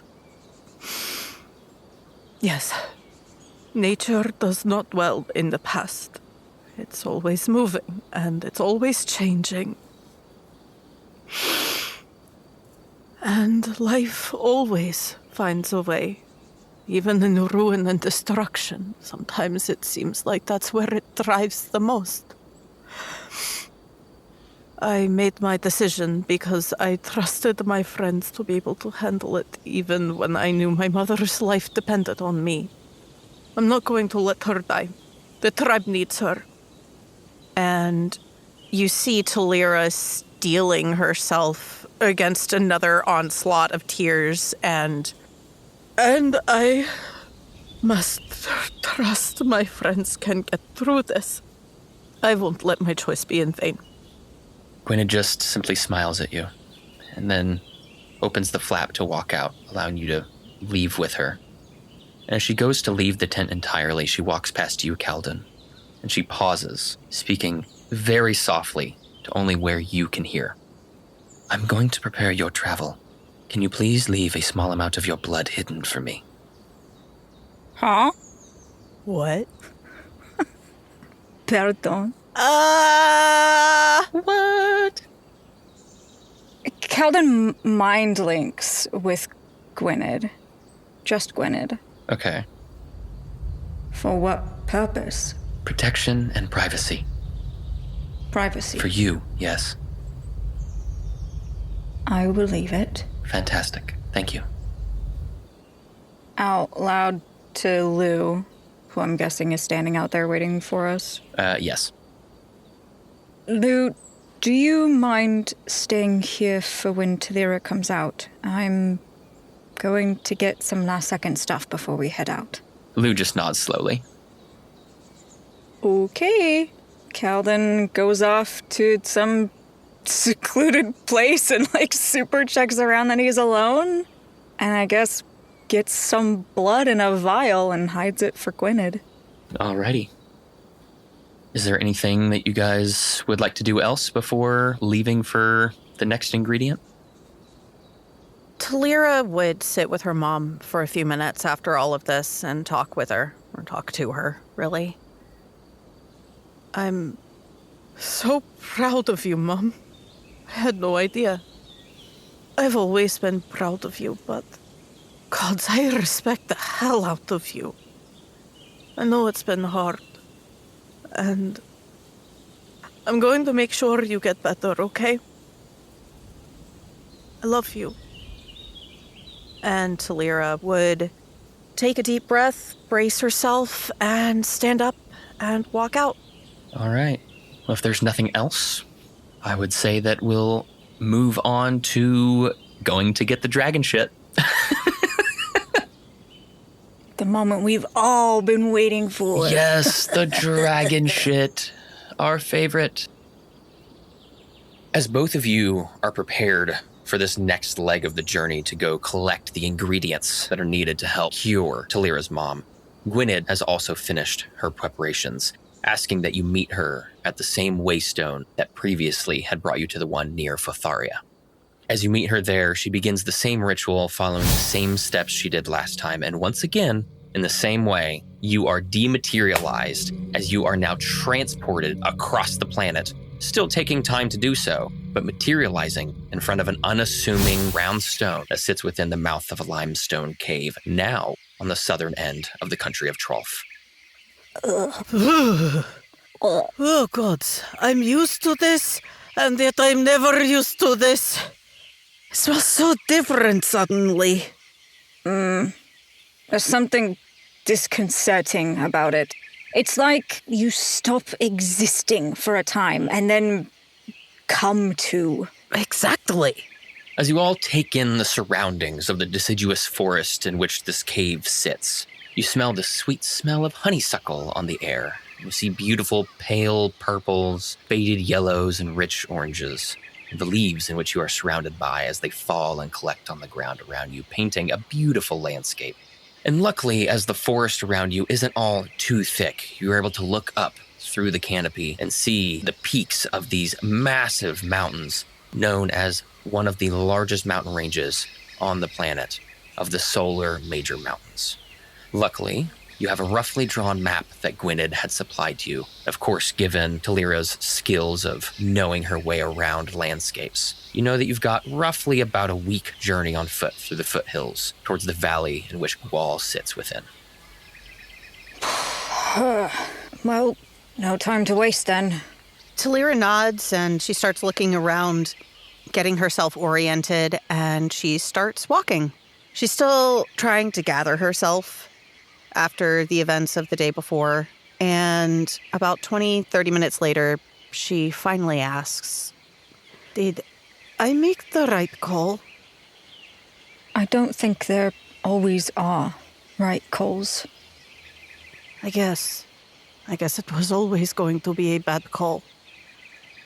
We don't always get the privilege of knowing how our choices will ripple. Even the most innocuous decisions can have horrifying consequences. Mom had a hard time with them too. Gwynedd showed me that. Thalira's quiet for another couple minutes, and then breaks the silence again. Can I confess something stupid to you?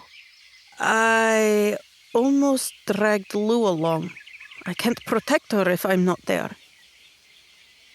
Thalira, Kaldin? can you promise me something? Of course. There may come a time when I need to leave. I may be a danger to those near me. Don't chase me if I do. I don't want to be the reason you or others get hurt. Kaldin, I promised I'd protect you. I will go with you, and I accept any risk that goes along with it. You are not the reason I would get hurt. They are the reason I would be, and you bet your ass I'll be hurting them back. He doesn't say anything. He just looks kind of contemplative. You know, right before Skyspeaker left, Gwynedd, I told her I made the decision I did because I trusted that they could manage it, and that I needed to have faith in them that they can. I'm trying. I didn't bring Lou because Granite Fist is bigger and stronger than me, and I have faith in her. Don't run because you're afraid for us. We can handle it. Look, I have my suspicions of what you went through. I'm not asking for confirmation or any details that you don't want to give or are not ready to give, and I'm never going to do that, Kaldin. But what I will do is I will take down those fuckers so they can never do it to another person. And that is a threat and a promise. Right. We're a team. We protect each other. Exactly. You and I, we will always be a team. At least as long as you're willing to put up with me. Right. As you both begin your trek towards the town of Guala, moving through the forest with ease, the first dark of the day comes, this being one of the daily eclipses. As the sunlight begins to disappear behind the guise of the dual moons, temperature, of course, drops suddenly, as it does every day. But what is different today is suddenly you get that eerie feeling like you're being watched. Can we roll, like, investigation or perception, I guess is what that would be, to see what we feel, what our spidey senses are picking up? Well, of course. Go Oh, for it. boy. Let's see what you get. Oh boy. Well, that's a 6. So, instead, I'm going to say that's a 10 plus 10, a dirty 20. Fucking rogues. Good Lord. My goodness. Okay. That was an 8. It's a good thing Kaldin's Technically, you around. rolled higher than me.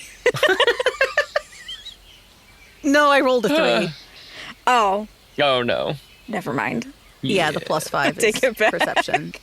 Well, Kaldin, you notice that peering out from behind a tree, some maybe 25, 30 feet away, the light that the moons cast happened to glint off of a pair of red eyes. Thalira. He points towards it. Something is watching us.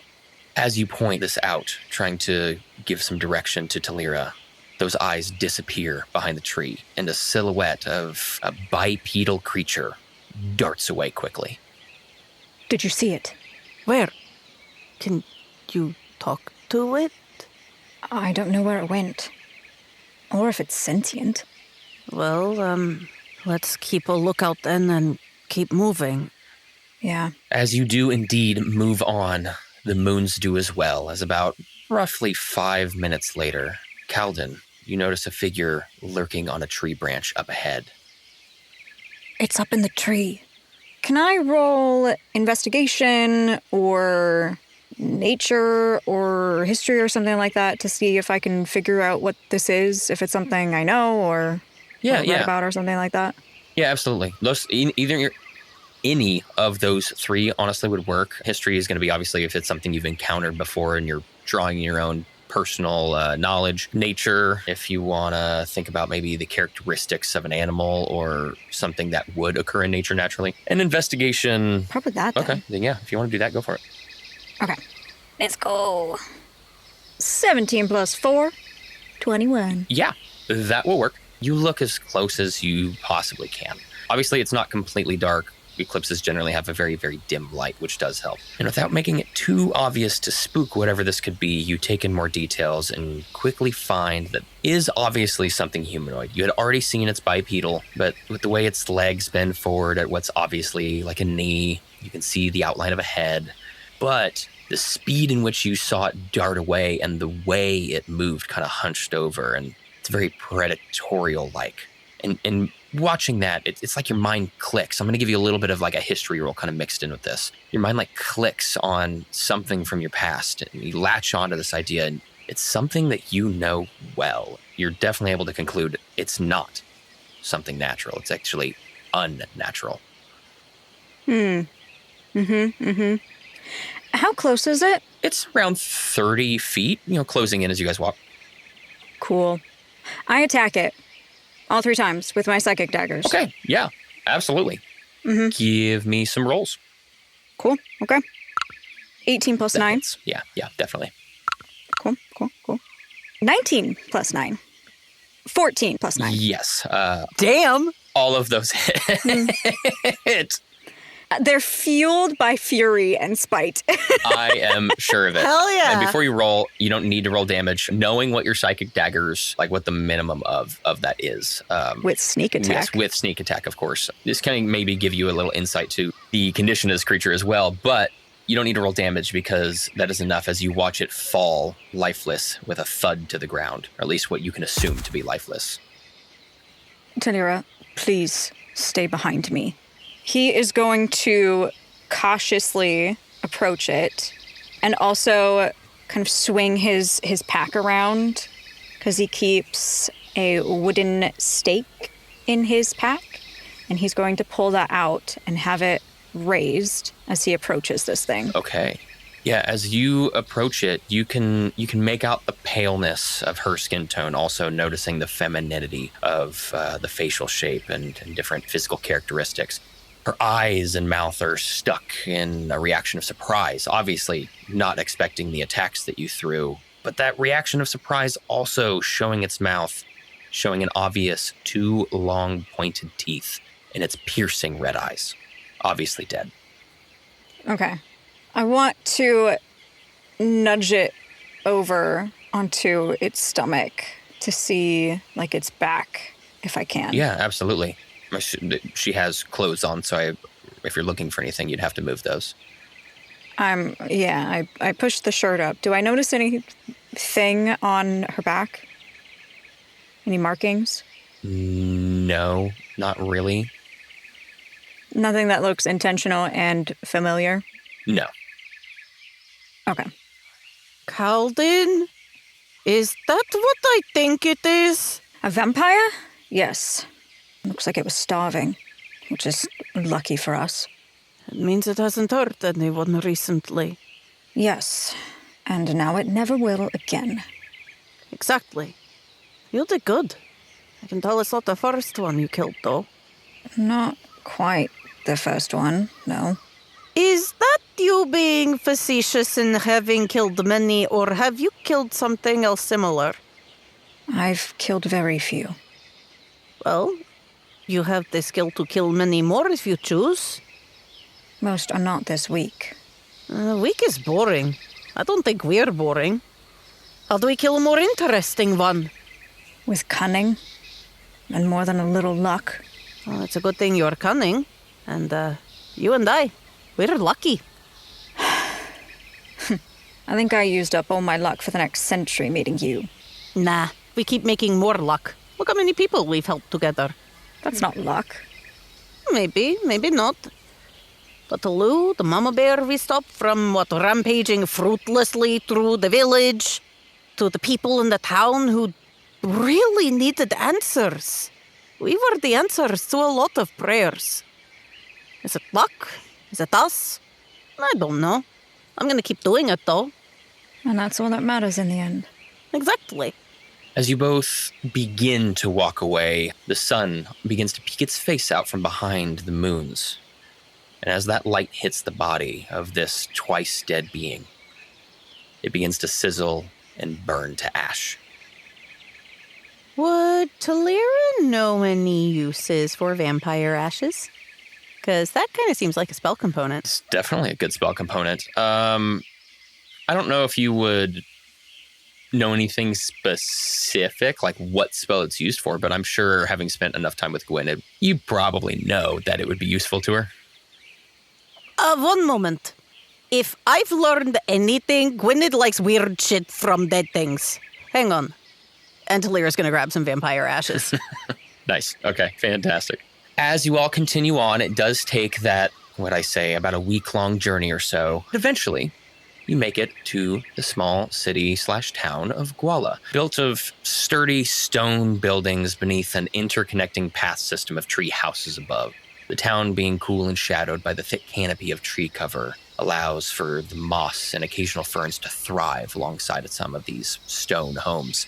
It is noticeably apparent that this city was built alongside the trees of the forest rather than clearing them to make room. As you see these roots, they've woven their way into buildings, and instead of clearing and removing them, they just altered the buildings and accepted them as kind of part of the foundation, essentially. Ooh. And as you make your way around the city, you find your way to what is obviously a tavern that's below a general shop.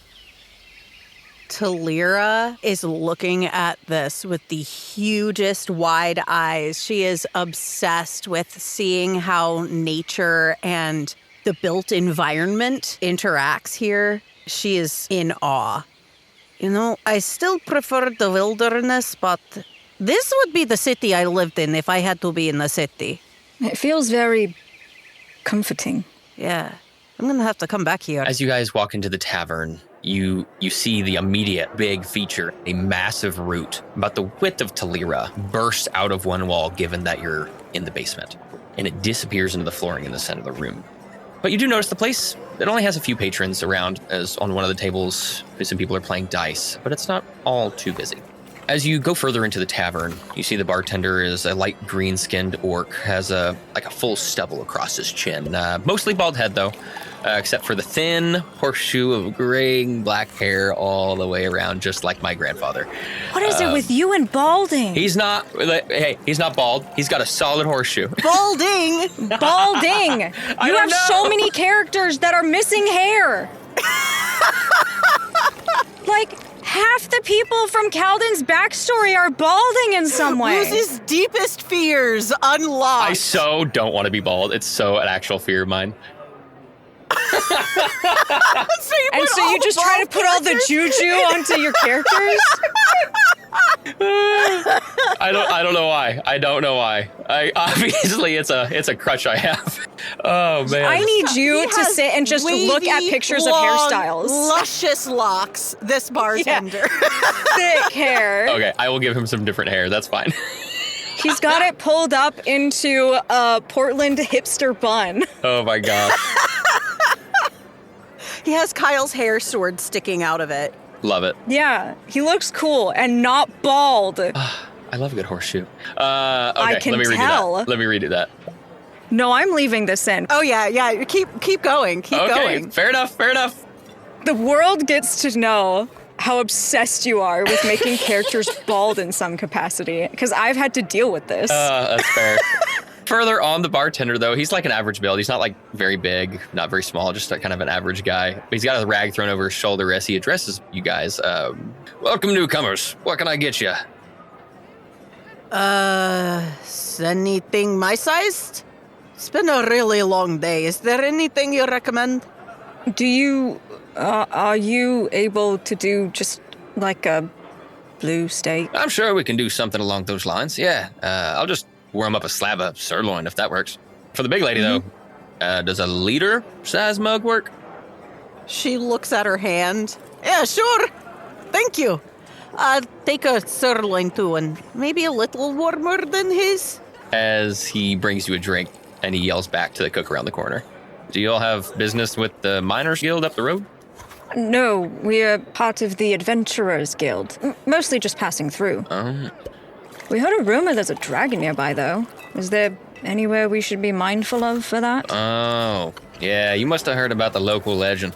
The legend has it that after this damn mountain range that overlooks us here, it rose so suddenly that it destroyed and killed like so much of the land, and people that a dragon made its home in a new cave system to the south amongst all that chaos.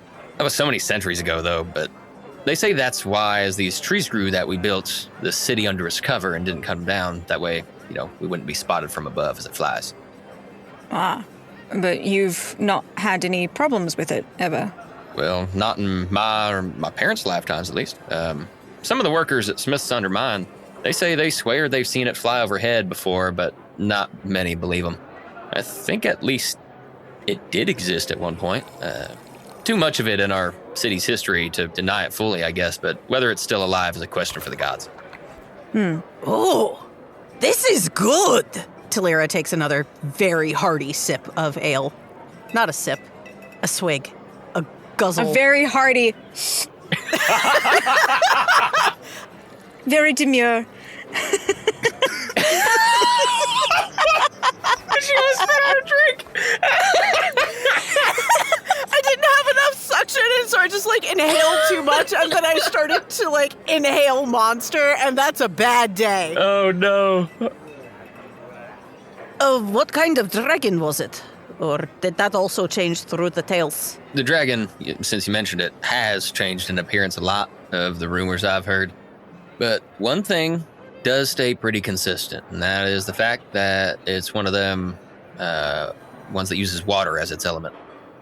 One thing that you guys would know, as it's somewhat common knowledge, even though like dragons aren't as common nowadays as they like used to be in what would be considered like ancient Ae'oene, is that like the original dragons of the material plane are elemental in base, not chromatic like regular D&D. Water? Yeah, water. I don't know. The books say they can be extremely dangerous. Hard to imagine if I'm just getting sprayed with some water, though. What if it's really hot water? Like, I've accidentally taken the lid off of a pot of boiling stew, and it had a lot of steam right to my face. It was very unpleasant. See, now that sounds terrible. I wouldn't want to be meeting one of those. We staying here for tonight, boss? Do you have any rooms available? What's it cost? Yeah, I've got some availability. I can set up a room or two, I guess, for you. Be 8 silver pieces a night here. Oh, did you not want to share a bed again, Thalira? Oh, I mean, 1 or 2 rooms, it's up to you. I was kidding. You take up so much space. It's true. Do you have beds large enough for my giant friend? Yes, might be a high ask, but I've got a double bedroom. We can move them together, and we can make it work for some more length. I mean, I have a bedroll. I'll be fine on the floor. I mean, I guess we just mostly need the room itself and a place to clean up. That sounds good to me. And he reaches behind the bar and pulls out a little key. This one's 4A, down the hall as he points to a opening on the side wall. As we're walking away, well, it's not very good practice to just announce our room like that. What if we had stalkers? Oh, that's a good point. They really should just write that shit down and, slide it over to us. Maybe we should suggest that to him on the way out. Maybe. As you make your way to the room, you both spend the evening cleaning up, resting after you finish your nice hot meal. I wanted to ask you guys, is there anything else in the evening or in the morning do you do, or do you just take off down the road to investigate? Oh, we're heading off. We're on a mission. We're in a hurry. Trying to get this done as quickly as possible. Yep, that sounds about right. Okay. Then, in the morning, head off you do. You begin traveling down the road towards Smith's Undermine, and it's about a day's travel. And a couple hours into the trip, a group of 4 riding on a small wagon pulled by a donkey as you see it heading up the road. You notice there's 2 dwarves, an orc, and a half-orc heading your way. Hello. Oh, enjoying the nice weather today? It's lovely. So, Thalira swipes her hair back. She looks a little bit nervous. We're with the Adventurers Guild and looking into something, and we heard there was a rumor of a dragon. Is that true? The orc that greeted you looks at the guy next to him, which is the dwarf. Oh, gods, not this dragon business again. You must be off your nut like the young boy here. He says, pointing to the young half-orc, as he responds, You've seen it too. I told you, the legend is real. It's pretty obvious I'm not from here. I'm just trying not to die. You've seen it? There's no need to believe my son's daydreams. Everyone knows the dragon of the stories here must have died ages ago. Just in case. And Thalira looks to the younger half-orc. Which way did it fly? Fly? No, it wasn't flying. I was hiking up to my favorite lunch spot the other day, and when I looked down into the valley, I saw a really dark-colored, reptilian-type creature just walking across the stream. It had these massive wings, so I knew it had to be the dragon. It disappeared back under the canopy, though, and by the time I could hike back down, I had lost its trail. You tried to get closer to what you assumed to be a dragon? Like I said, he's off his nut. I didn't think about the danger. I was too excited at seeing it, to be honest. He's always loved the tales of the local Guala dragon and how it protected the town once from the hill giants. He forgets the stories of when it toppled people's homes, though. And that is why I have a healthy respect for them and don't want to die on this mission. Well, if you want to steer clear, most legends say that it lives in the complex cave system to the west of the mine, about a half-day's walk or so. If it was real, then way too close for comfort, but if we can use these explosives this close with no issue, then I'd say you have no dragon to worry about.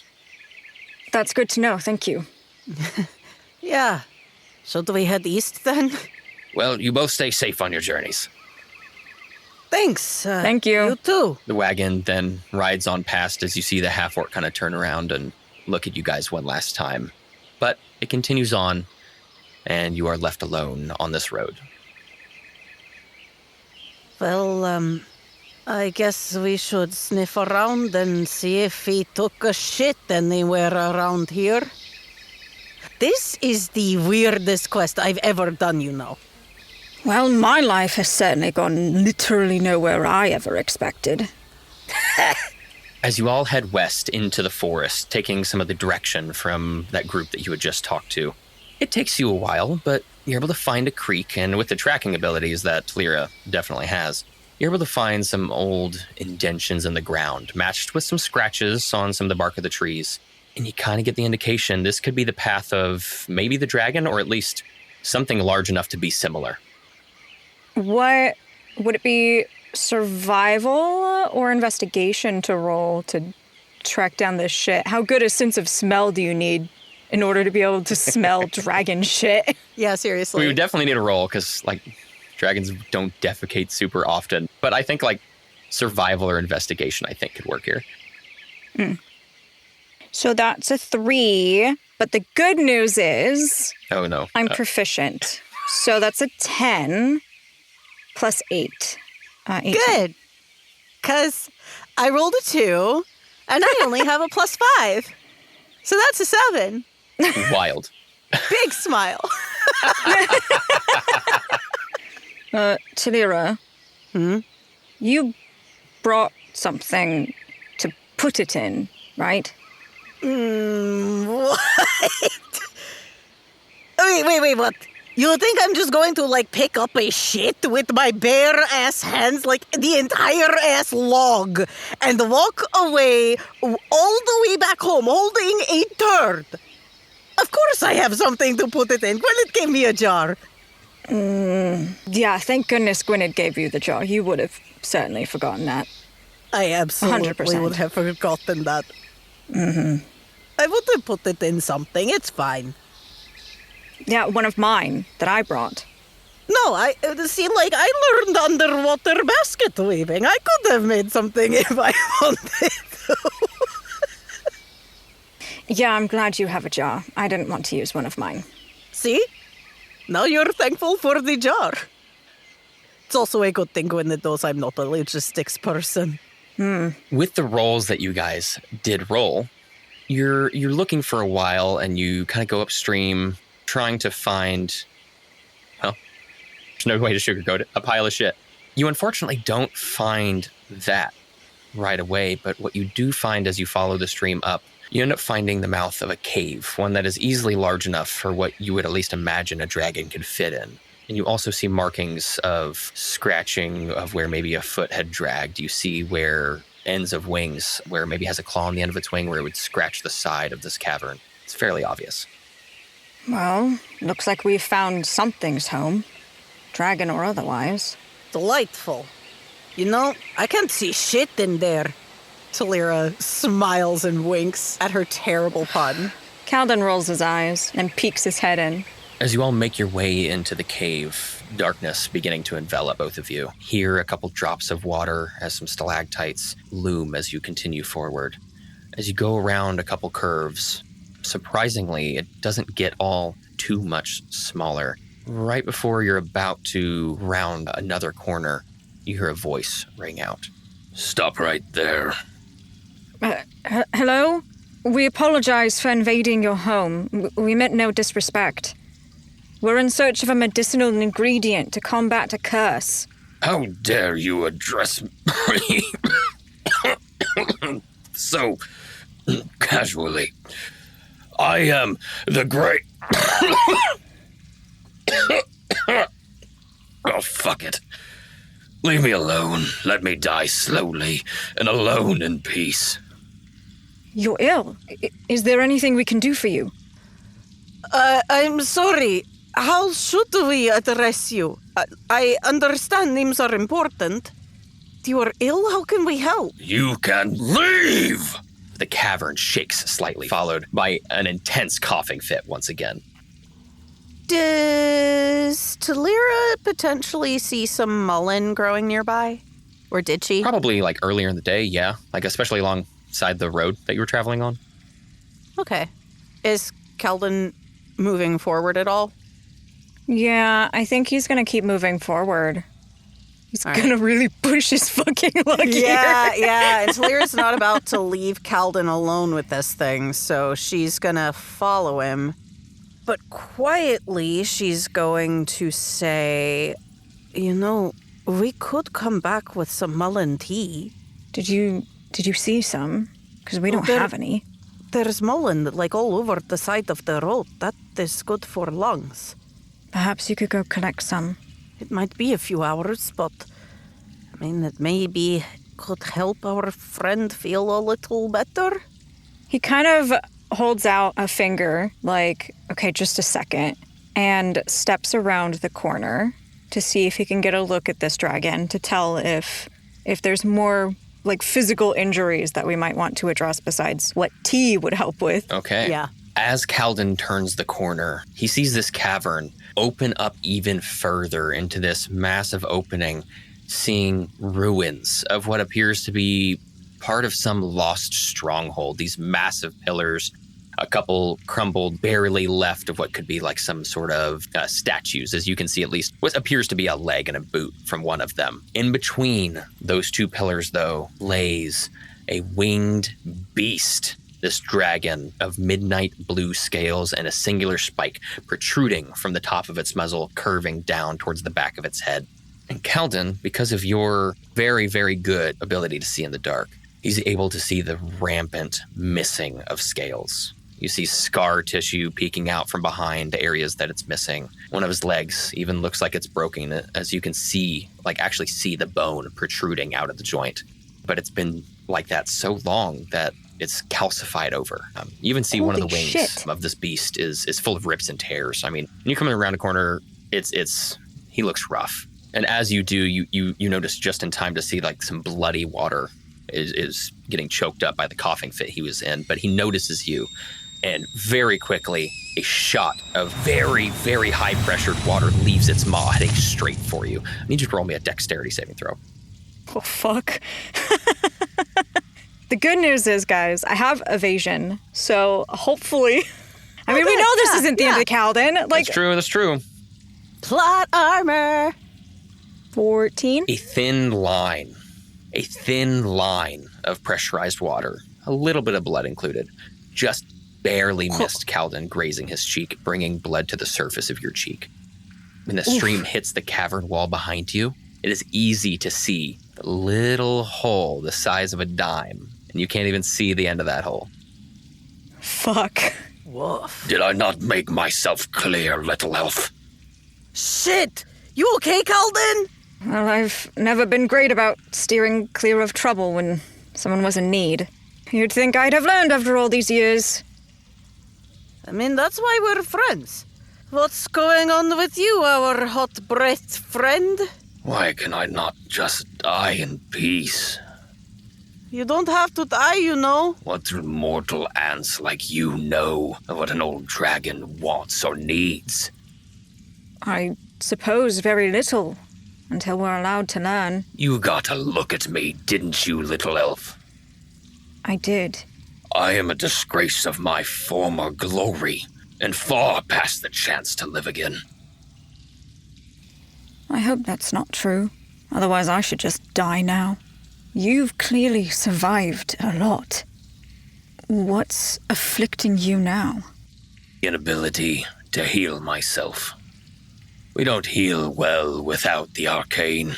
And I lost that after some dumbass hill giant tribe managed to catch my head between two of their hammers. Fuck. Shit. We aren't healers versed in magic. But we do have salves and potions that could lessen your current injuries. Is it possible to repair that connection to the Arcana? None that I'm aware of. And it'll be a cold day in hell before I allow little ants like you to learn the secrets of ancient draconic magic. Well, I suppose that's understandable. I wouldn't want most anyone to know them either. The offer's still available for our potions and salves. I can understand the pride of an ancient thing. We didn't come here to trifle with you. We're here for a... well, wholly embarrassing now. Tincture ingredient to treat a curse. I promise any aid from us comes with no strings. That was pretty good. Can you roll a persuasion roll for me? Oh, do I have to? Can't he just like me? Well, no.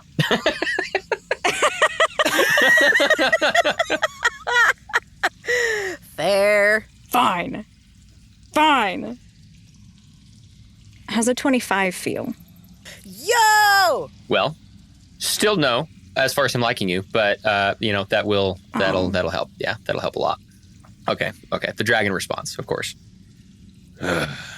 Not again. Again? Follow the creek until you either find it at a curve or on a rock. And for heaven's sakes, especially now, please just leave. Thalira, can I have your potions? Of course. And she immediately hands them over. If you go ahead, I'll follow soon. I'd like to at least leave these with it. Just let me know where you're at before stepping beyond the mile radius of my abilities. Okay, yeah, I'll be careful, okay? Should I find the Mullen?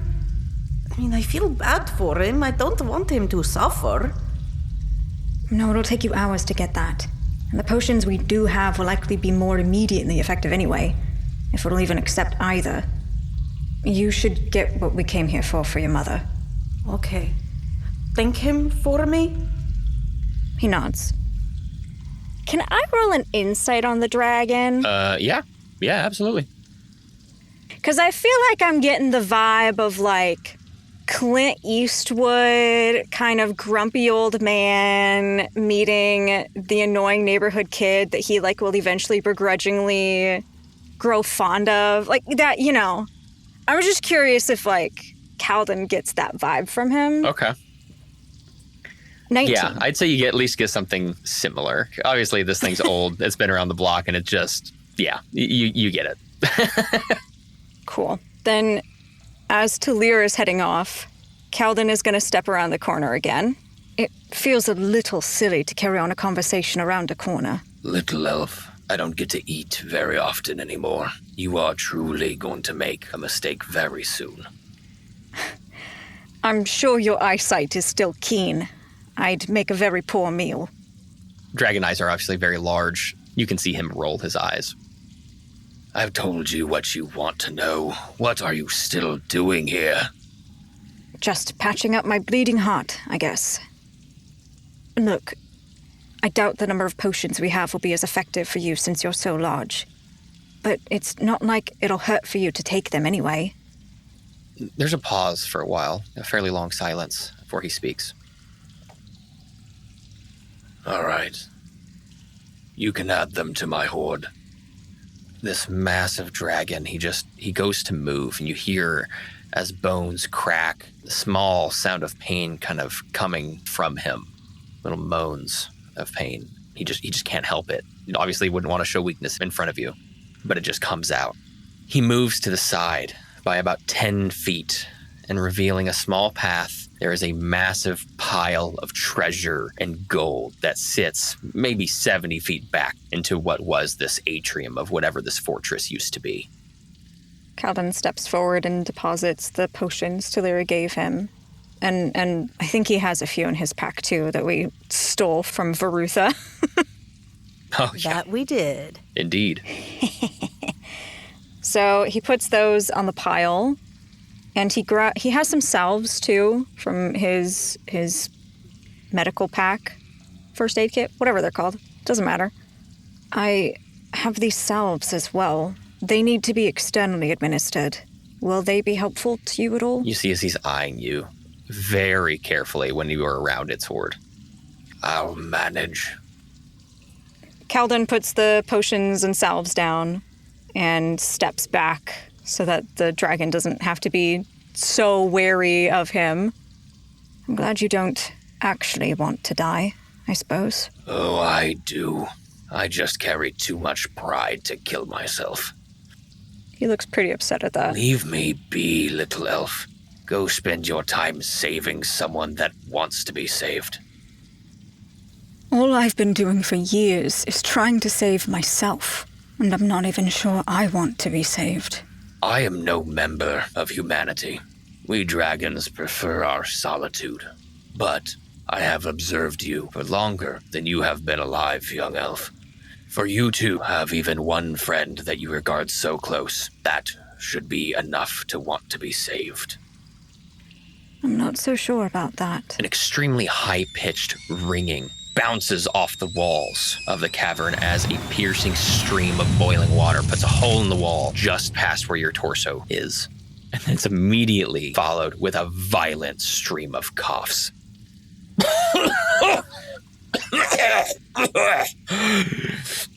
Oh, you rude child. When an ancient and wise dragon bestows it as advice and wisdom, you agree and be thankful. Do you understand how rare that is? Ungrateful bastard. Ancient and magnificent, you certainly are. But you're not the first ancient creature who's told me how I should think. Be gone, little one. Maybe someday you'll properly be thankful for what you have. Kaldin turns to leave, and he stops before he makes it around the corner. I heard tell of a dragon in these parts who once saved a village from some hill giants.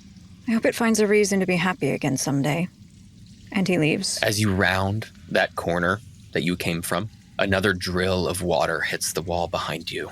Before you leave, just hearing the sound of terrible coughing and the wrenching up of water and blood.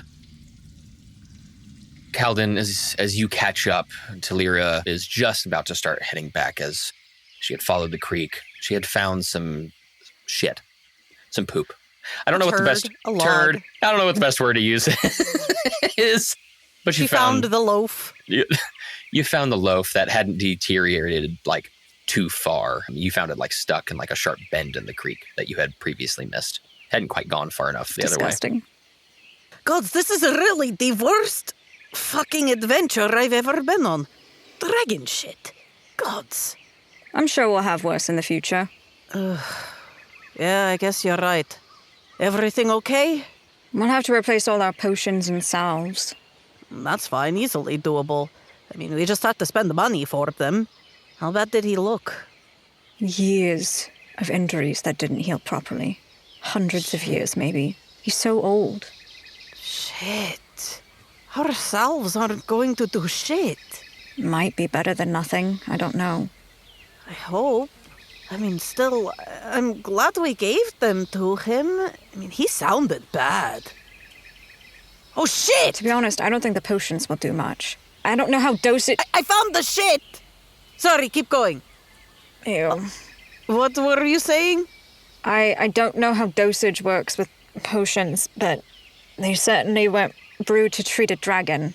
I guess I just hope it lessens whatever pain he's in right now. Can you please bottle that up?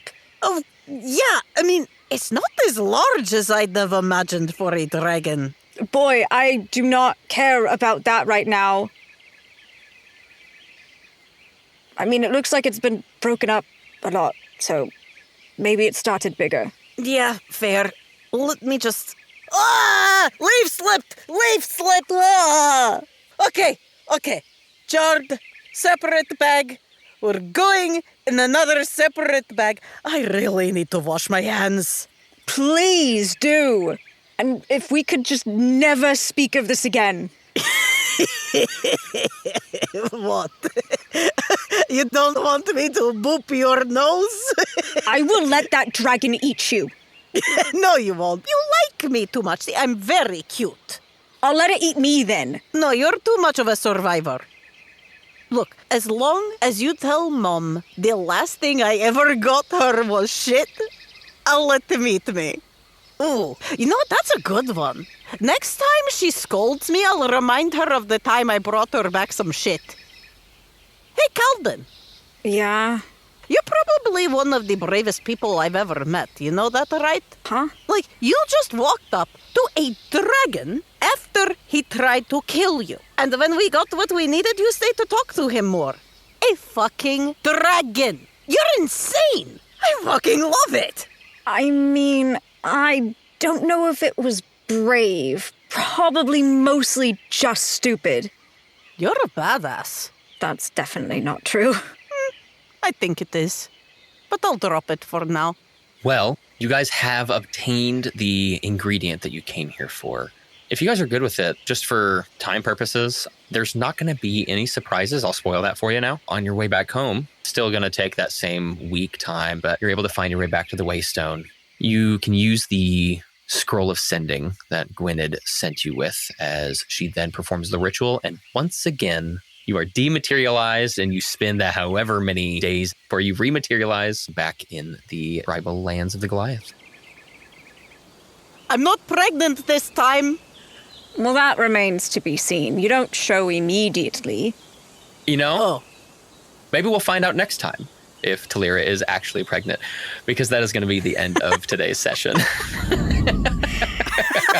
Is Thalira pregnant? Who's the father? Find out next time on the World of Ae'oene.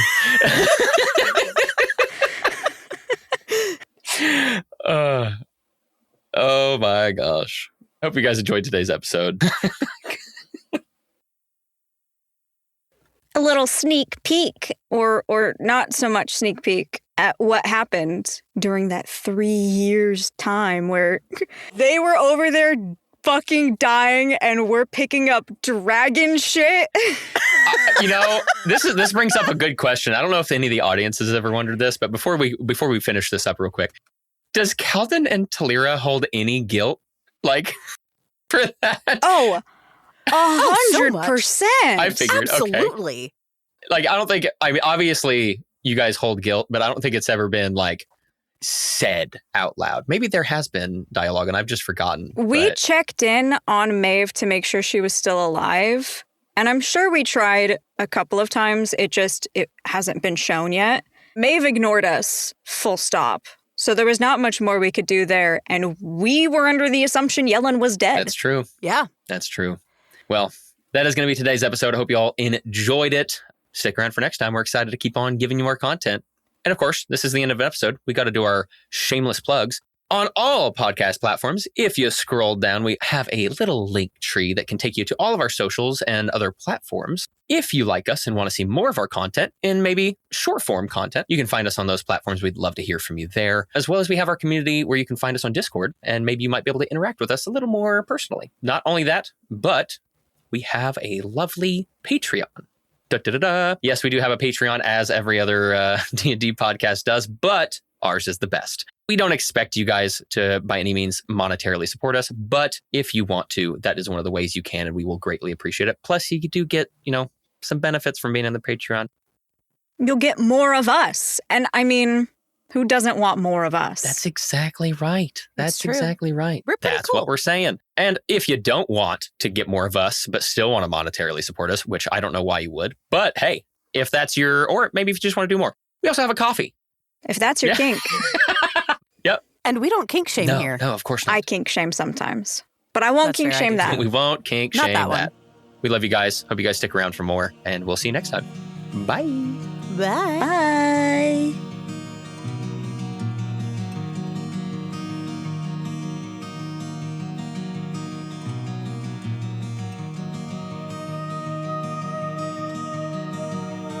We would like to thank our cast, myself, Curtis Woosley, as the GM, MJ Guenther as Thalira Grimstone Eku'Lanath, Sapheara as Maeve Strongheart, Rennie Armas as Kaldin, and Jack Baldwin as Yellen Ykalle.